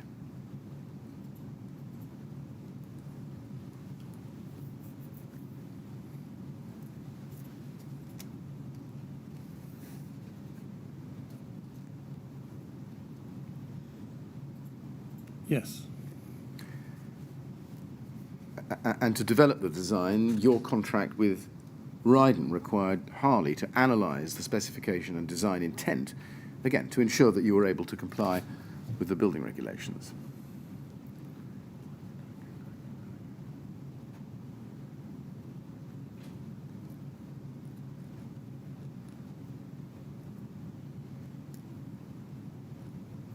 Yes. And that would mean, would it, that you'd have to look at the NBS specification and yourself make sure that the product actually complied with the building regulations and approved document B, rather than simply taking it on trust that that exercise of analysis had already been done by somebody else. No, I think there was an expectation that by the time it came to us, it was compliant with regard to the Celotex in particular. We carried out what we thought were the necessary checks to ensure that it complied, and we were convinced that it did. Unfortunately, it didn't, and that's gone past us, the architect, Exova, building control.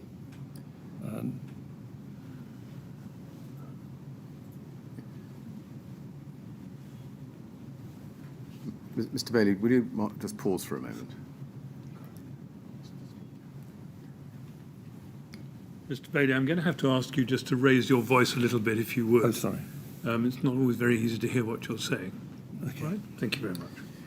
Mr. Bailey, I don't mean to be critical, but I do understand what you want to tell us about Celotex specifically, and we will come to FR and RS 5000 in due time. I'm just trying to get a feel at the moment for the general propositions applicable to any product and design relating to Harley's obligations, or which informed them. So my question again, in general terms, I'm sorry I'm going to repeat it, that do you accept that you would have to look at the NBS specification and yourself make sure, Harley, make sure that the product actually complied with the building regulations and approved document B, rather than simply taking it on trust that somebody else had done that job? Yes. Yes, Yes. thank you.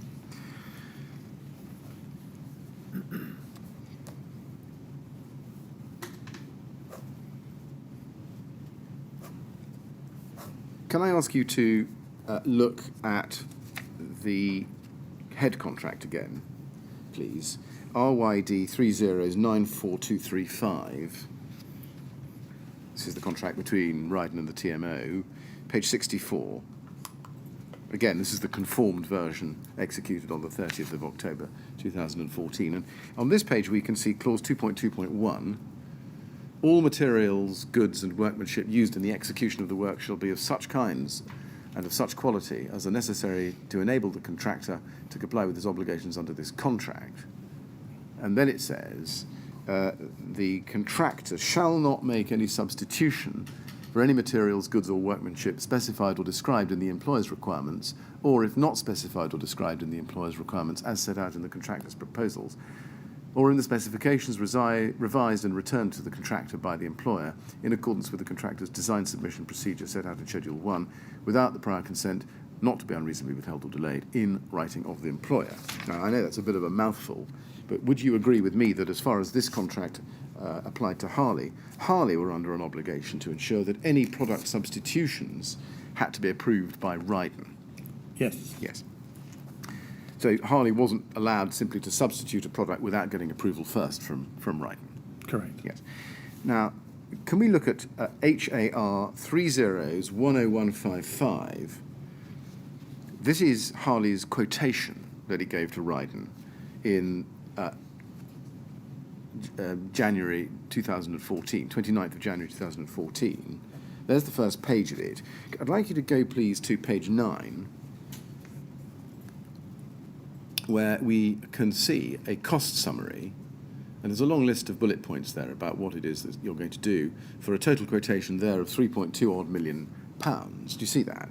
I do. And you can see in that list that under the third bullet point, I'm sorry, the last bullet point, I'm so sorry, the last bullet point, design, drawings, survey, and schedules for procurement, £110,978.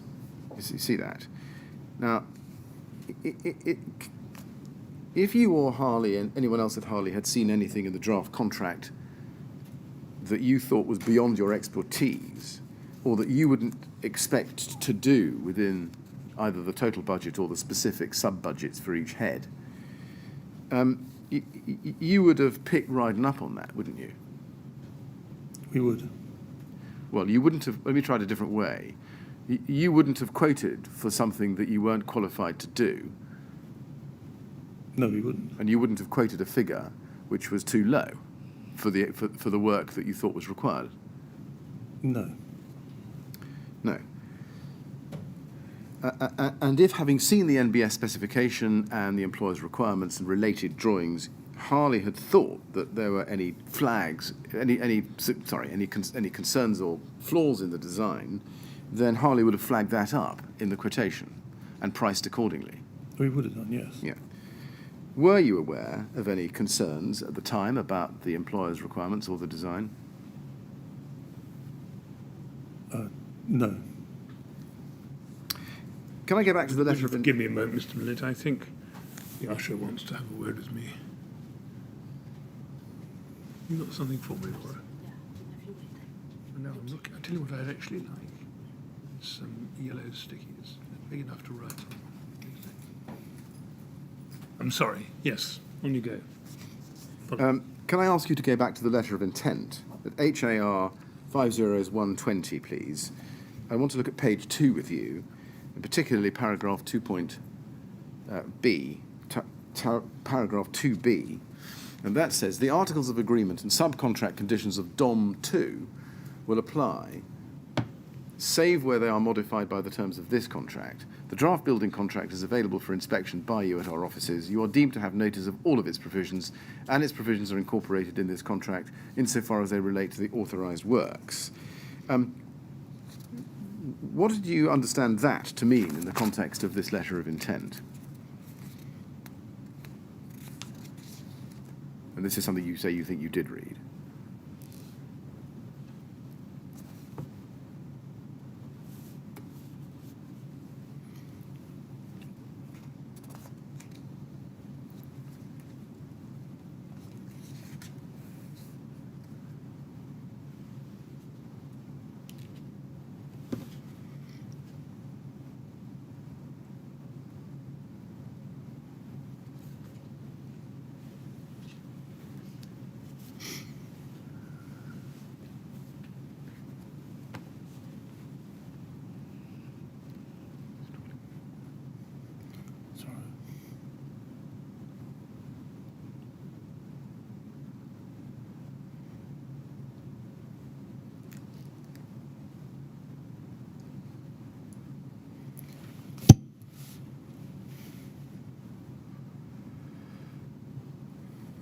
As I'm reading this now,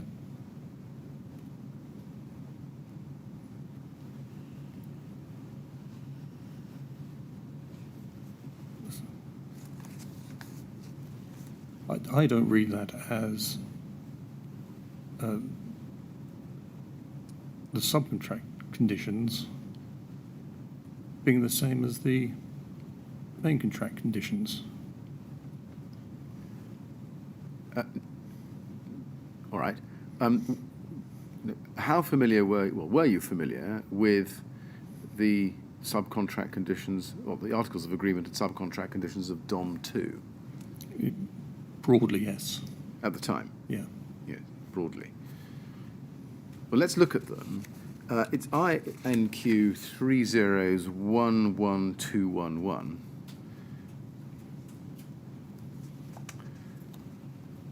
And these are the subcontract conditions for use with the domestic subcontract DOM 2 Articles of Agreement.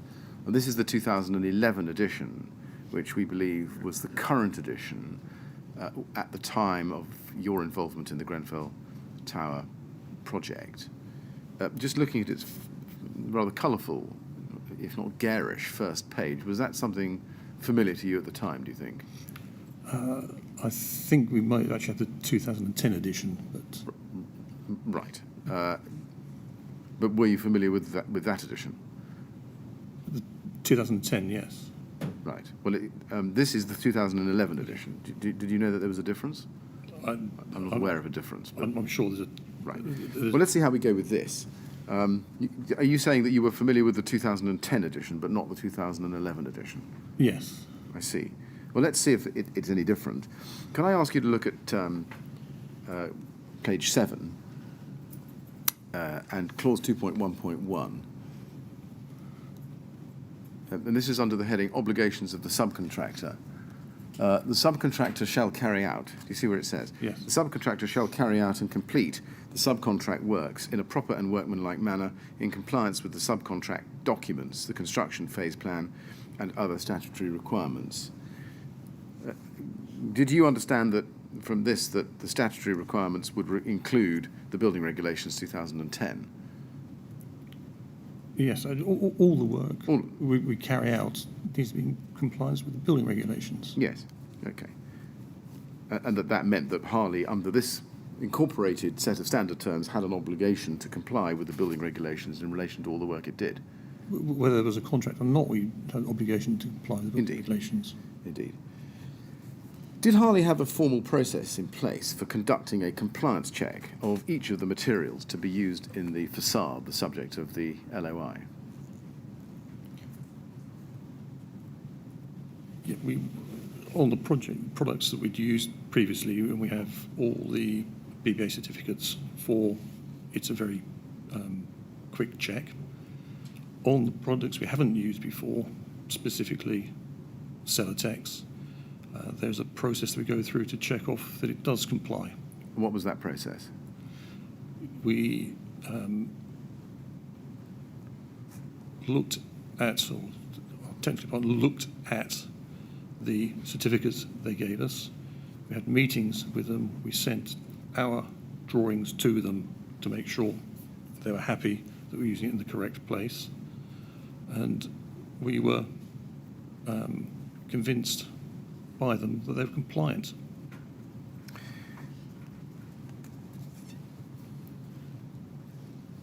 Let's just quickly then look at one or two more provisions in this subcontract.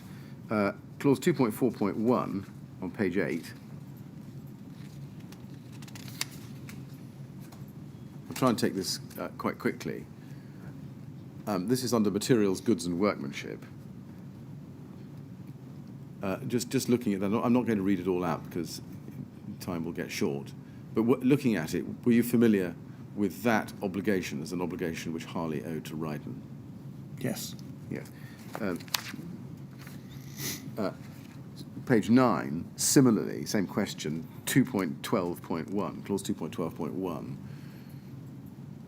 This is divergences from statutory requirements. Just have a look at that, 2.12.1. Again, my question is,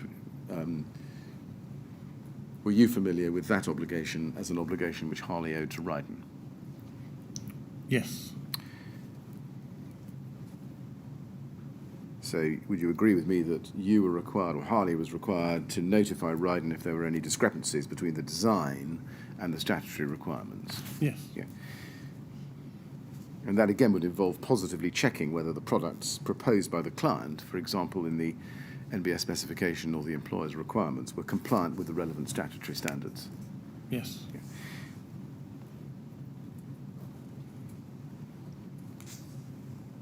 So again, would it follow from that that you would accept that a specialist subcontractor should warn either the main contractor or the designer, if different, that there is a serious flaw in the design if it spots one? Yeah, and if we'd spotted there was design, it wouldn't have been on the building. And then looking at clause 2.13.1, at the bottom of the right-hand page there, 2.13.1, design liability, just have a look at that, if you would. And the question is the same again. To give you a moment to look at it.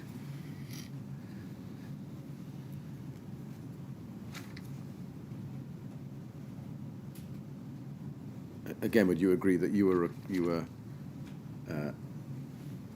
familiar with the obligation as an obligation which Harley owed to Ryden? Yes. Yes.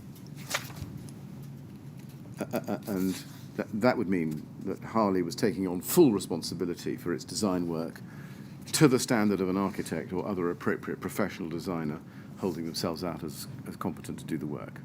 Yes. Yes. And can we assume that Harley intended to comply with that obligation as it went through the project? Of course. Did that extend to ensuring that any designer who worked on the project was appropriately qualified and competent to do so? Yes. And for the purposes of the Grenfell Tower project, did that include Daniel Anketil-Jones Yes. and Kevin Lamb? Yes.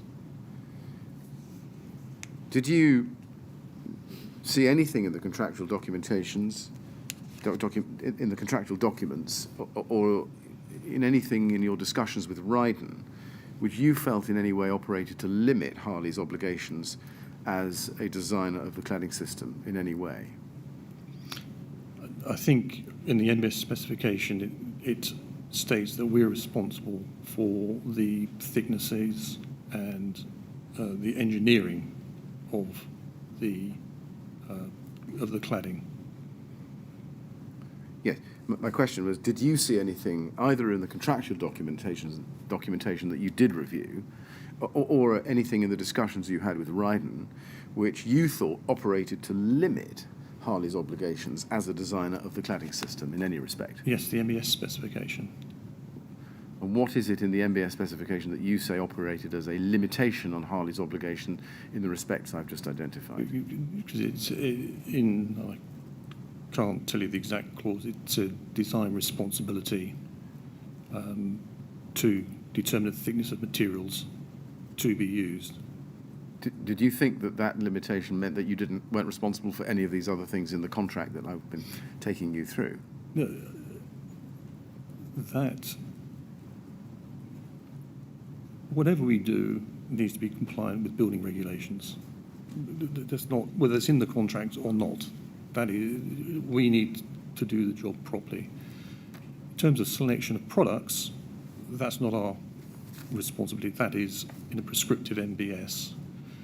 Checking the materials are compliant.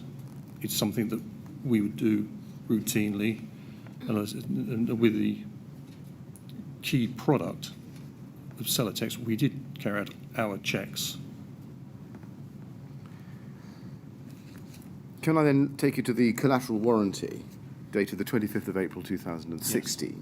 That's a TMO 15033. And I'd like to look at page 7. I'm sorry, page 1 first of all, just to identify the document. TMO 15033. This is a formal contract, and we can see from page 1 that it's between Harley Facades Limited and the TMO as the beneficiary and Ryden as the contractor. and it's entitled Collateral Warranty Subcontractor. And if you look at page 2, you can see the date of the execution of this document, which is the 25th of April 2016. You see that? I do. And if you go to page 7, you can see that there's an execution block there, and it's executed by 2 of its directors. Can you identify those signatures? That's mine and my wife's. She's company secretary rather than director. Yes, thank you. Now, let's just go back to page 2, please. This warranty under paragraph 1 expressly calls, if you look at the very top, expressly calls Harley the design subcontractor. Do you see that? The very top, Harley Facades Limited, and then there's the registration number and address, and it's defined as the design subcontractor. And the original contract between Ryden and Harley Curtain Wall is referred to as the design subcontract. Do you see that? Yes. Now, presumably, is this right, that when you signed this warranty in the April of 2016, you were happy with those labels, were you? Not entirely. At the time the collateral warranty came out, it was the time of the final account, and it was suggested that if we didn't sign it, we wouldn't get our final payment. Well, who suggested that? Ryden's. Who at Ryden? I think Steve Blake. Right. And who did he suggest that to? To me, it wasn't quite as blunt as that, but certainly inference. Right. Well, who did he make that not quite as blunt as that To me. statement to? Right. But anyway, you did sign it. Did you ever say to him, well, look, we're not the designer, and we never promised you that we would design? No. Can I look at page 4 with you? Page 4, clause 3.1. 3.1, the design contractors, sorry, this is the top of the page. The design subcontractor warrants and undertakes to the beneficiary that, 3.1, it has performed and shall continue to perform all of its duties and obligations under or arising out of the design subcontract. Now, before you signed this warranty in April 2016, did you yourself take the trouble to look back at exactly what had been agreed as between Harley Curtain Wall and Ryden in the original arrangements or drafts or the LOI or the correspondence? No, we hadn't actually, I think we spoke earlier, seen the head contract or various appendices to it. Indeed, you told us that before. My question is, before you put your formal signature on this formal document, did you look back and find out for yourself exactly what had been agreed as between Harley Curtain Wall, as it was, and Ryden? No, because it was sign it or else, basically.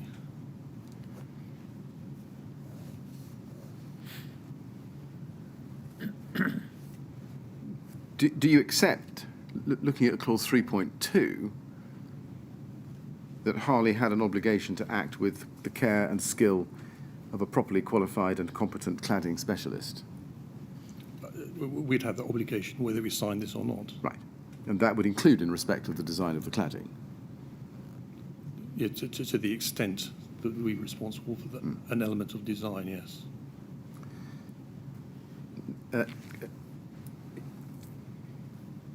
Can we look at your statement then at paragraph 48? This is page 12, bottom of page 12 and over to page 13. You refer there to what was going on in July 2014, which is the discussion between Ryden and the planners about whether it was going to be face-fixed or cassette for the rain screen. And you say there,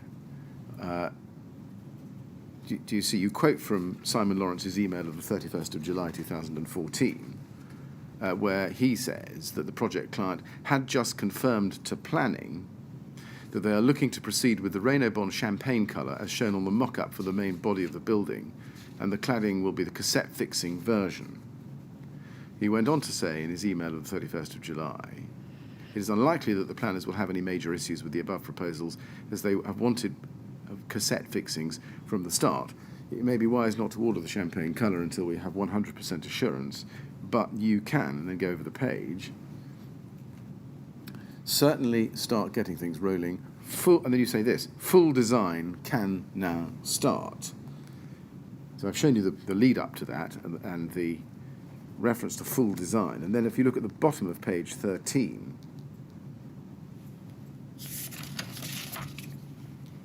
the bottom of that paragraph on page 13, the last 3 lines, it says, as far as Harley were concerned, the reference to full design above related to Harley refining the architect's design for the external facade.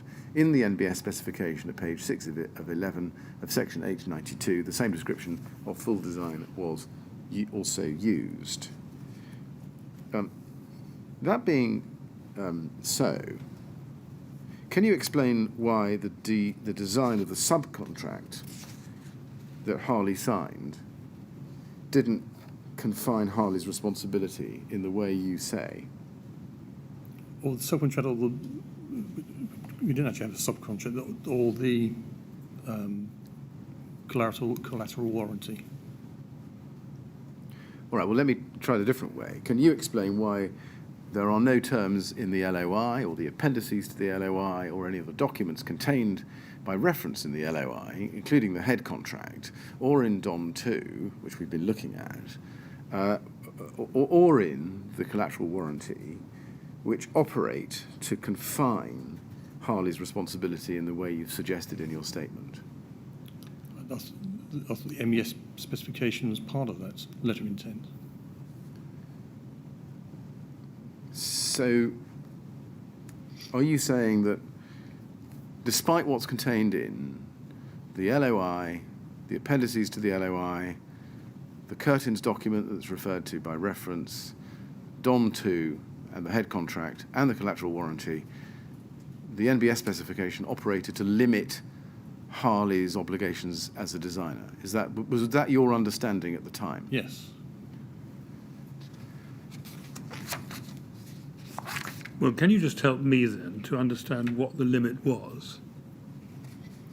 Because when I asked you earlier, I think you accepted that it was part of Harley's responsibility to satisfy itself that the products specified in the NBS specification were suitable and complied with the relevant legislation. So what limitation did the NBS specification impose?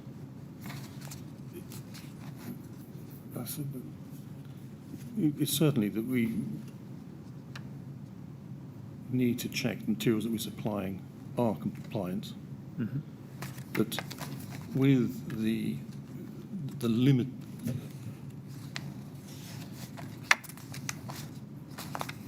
design is not our design.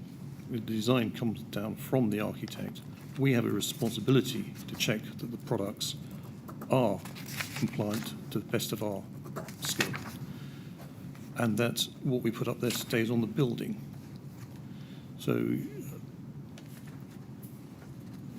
what we're not doing is taking over everybody else's design responsibility. We need to play our part. We're not absolving everybody else from their role. Yeah. All right, thank you very much. Yes, Mr. Millett.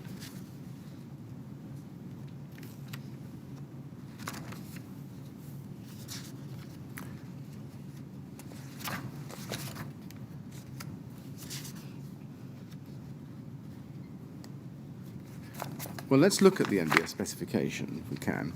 I think in general terms, we've got this much so far from your evidence today, Mr. Bailey. In order to produce your quotation for the work, you would have had to have reviewed, and did review, the NBS specification. Yes. Yeah. Let's look at that. SEA 50169, please. And let's start with page 64. This is the part of the NBS specification H92, which deals with rain screen cladding. Can you see that? And it says it's to be read with preliminaries and general conditions. You see? Yep. And do you see that if you look at item 11, it says information to be provided with tender. In addition to the cladding specified in the below clauses 120 and 123, submit comparative supply and install costs per square metre of the whole cladding system for the following materials. You see that? Yes. Now, if we look at item 210 on page 68,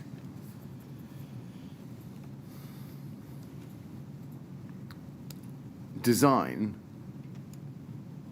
rain screen cladding system and associated features, complete detailed design in accordance with this specification and the preliminary design drawings, and submit before commencement of fabrication. Related works coordinate in detailed design.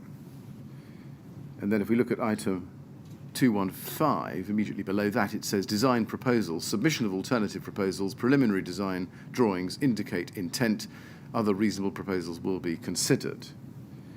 Now, just looking at all of those, or each of those three items, 11, 210 and 215, first of all, did you yourself look at those at the time of this contract? Yes. You did. What did you understand by what those provisions were telling you in general terms?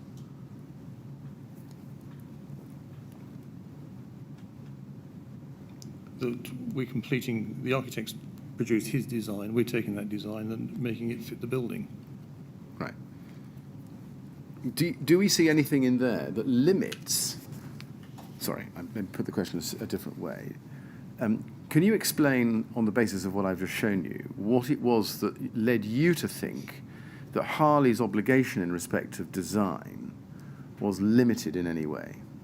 Yes, we need to scroll back up the NBS specification. Do you want to see page 64? I'm not sure which page you want to see. Well, I showed you item 11 on page 64, information to be provided with tender. Which is the next page over. Well, then I then showed you page 68, which we were on. 210 design and 220. Do we? Sorry, if I could actually see the whole document. Well, I don't think I can do that, I'm afraid, with the system we're operating. Okay. But if there's anything, can perhaps, and I know this is difficult with a document such as this, in an exercise such as this, but can you tell me, at least in rough terms, what it is you think you're looking for?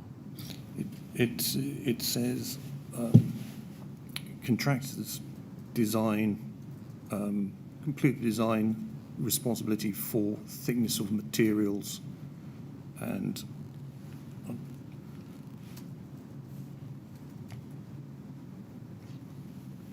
well, let's see if we can look. Maybe it may be that it's page 69. I think I know what you may be looking for. Can we look at that? And if I'm wrong about that, please let me know. It's page 69. Let's look at 342. Contractor's design of rain screen generally. Design responsibility. Determines the sizes and thicknesses of panels and types, sizes and numbers of fixings to suit backing wall and the layout and details of supporting steelwork.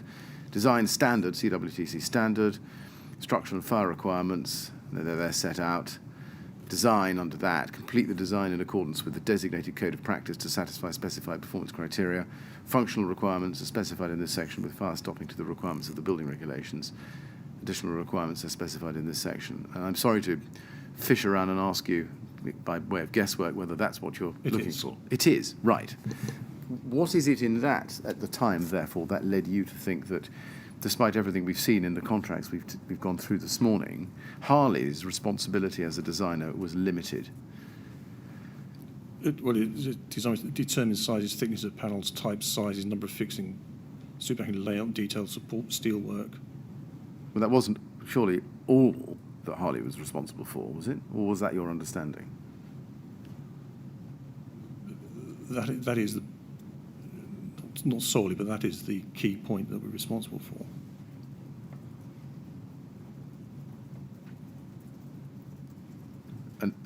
And do you say that it was your understanding at the time that those two lines there overrode everything we've seen in the contract about Harley's responsibility as a designer? well, what we have is the main contract that has been passed down through us. So we don't actually have a contract with Ryan's. We had a letter of intent, and this is the basis that we're working with. In any job that we do, we need to comply with building regs and ensure that what we put up is right, no matter what the architect designs. What we didn't do is take on the design to absolve everybody else of their responsibility.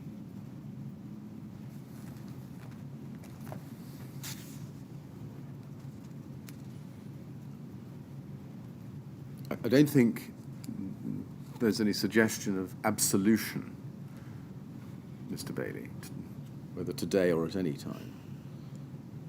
What I'm simply putting to you, or asking you about, is how it came about that your understanding that Harley's design responsibility was limited by these words, given the lengthy provisions in the contracts that we've been looking at.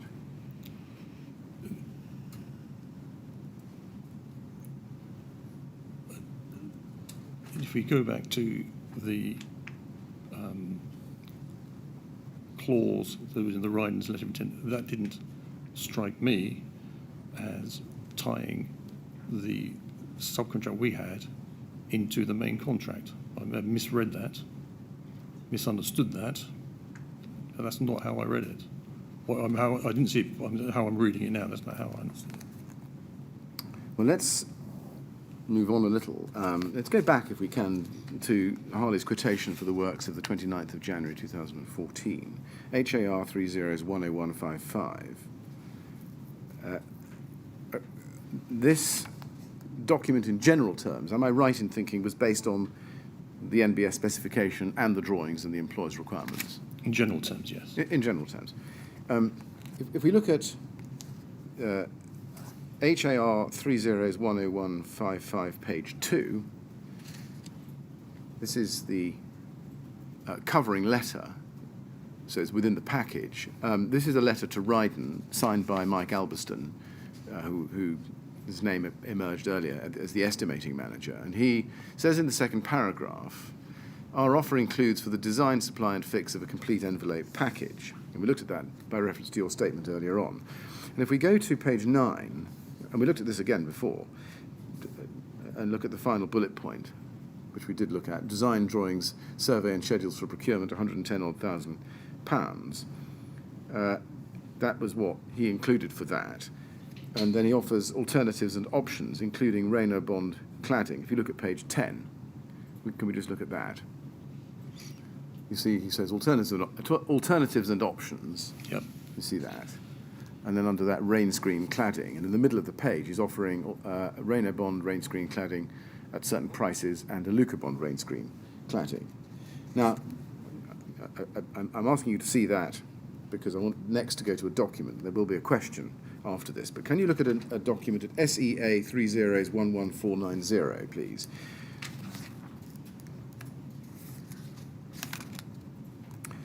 This is an email from Kevin Lamb to Simon Lawrence of the 22nd of August 2014. And you were not copied in on that, but Studio E were, as was Mr. Anketel Jones. And Kevin Lamb says, Simon, please find attached some preliminary drawings to provide the basics of design and set out prior to us producing a full design package. A full design package. Now, those are two documents I've shown you. Can I now ask you to look at your witness statement at page 11, paragraph 42, you say there, and let's just look at the first two sentences. You say, in the course of correspondence between Mark Harris and Deborah French about materials being proposed and the installation of the mock-up, Deborah French answered a number of queries posed by Mark Harris. For example, she writes, in terms of butt jointing, sorry, but we do not recommend this. the minimum gap between the panels is 10 millimetres, we have to allow for the correct expansion of the panels. 10 millimetres as a joint is very small, but you can ask the fabricator to produce a thin painted strip to match the Rainabond colour, which will reduce the amount of black joints. I know there'll be an upcharge for this to allow for the alley strip and painting, but not sure what this would be, close quotes. Now, just looking at that and the documents I've shown you, can we take it that Harley understood that the scope of Harley's works extended to the design of the cladding system as a general proposition? As a general proposition, yes. And it looks from your statement that there were actually discussions between Deborah French of or representing Rainabond or representing Alcoa, or Arconic as they became, and Mark Harris, without any reference to Studio E at all about the facade drawings in the summer of 2014. Yes. Yes.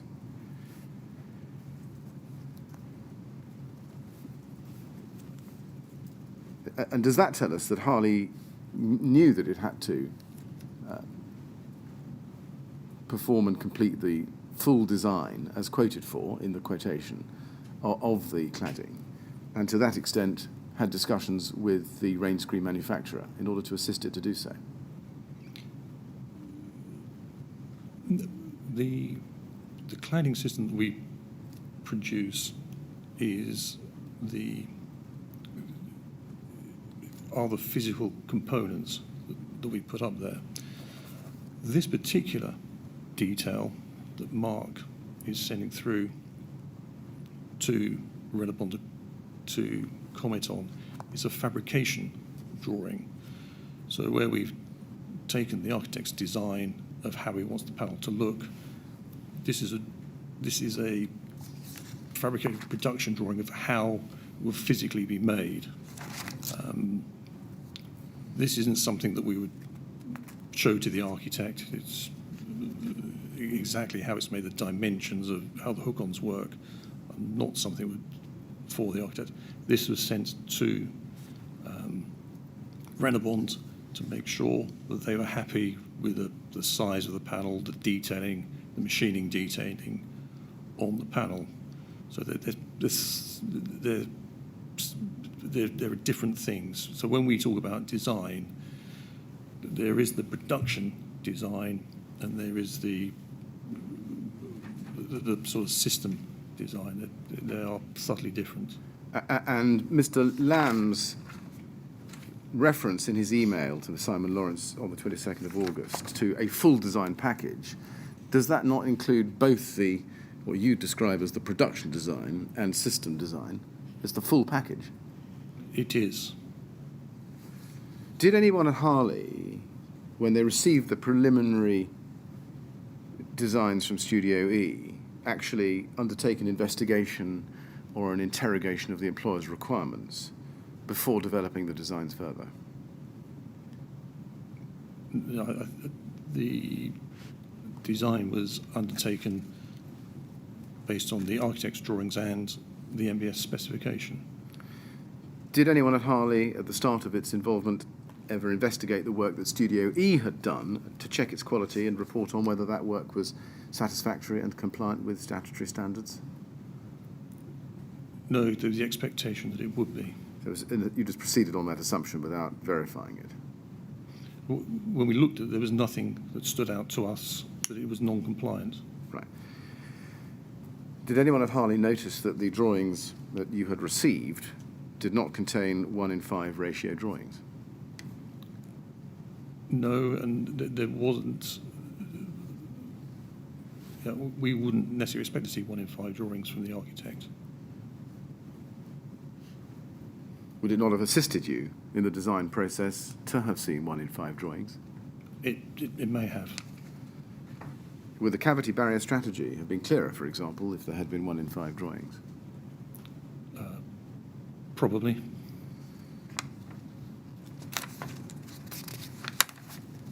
Mr. Chairman, I'm in the middle of a probably quite lengthy passage of questions, which I might be able to shorten over the break. Well, it might be a good idea to stop at that point. Yes, it might be. Yes? Yes, thank you. All right. Mr. Bailey, we're going to have a break now so we can all get some lunch. We'll resume at 2 o'clock, please. Okay. And please remember not to talk to anyone about your evidence or anything to do with the refurbishment over the break. All right. Thank you very much. I'd like to go with the usher, please.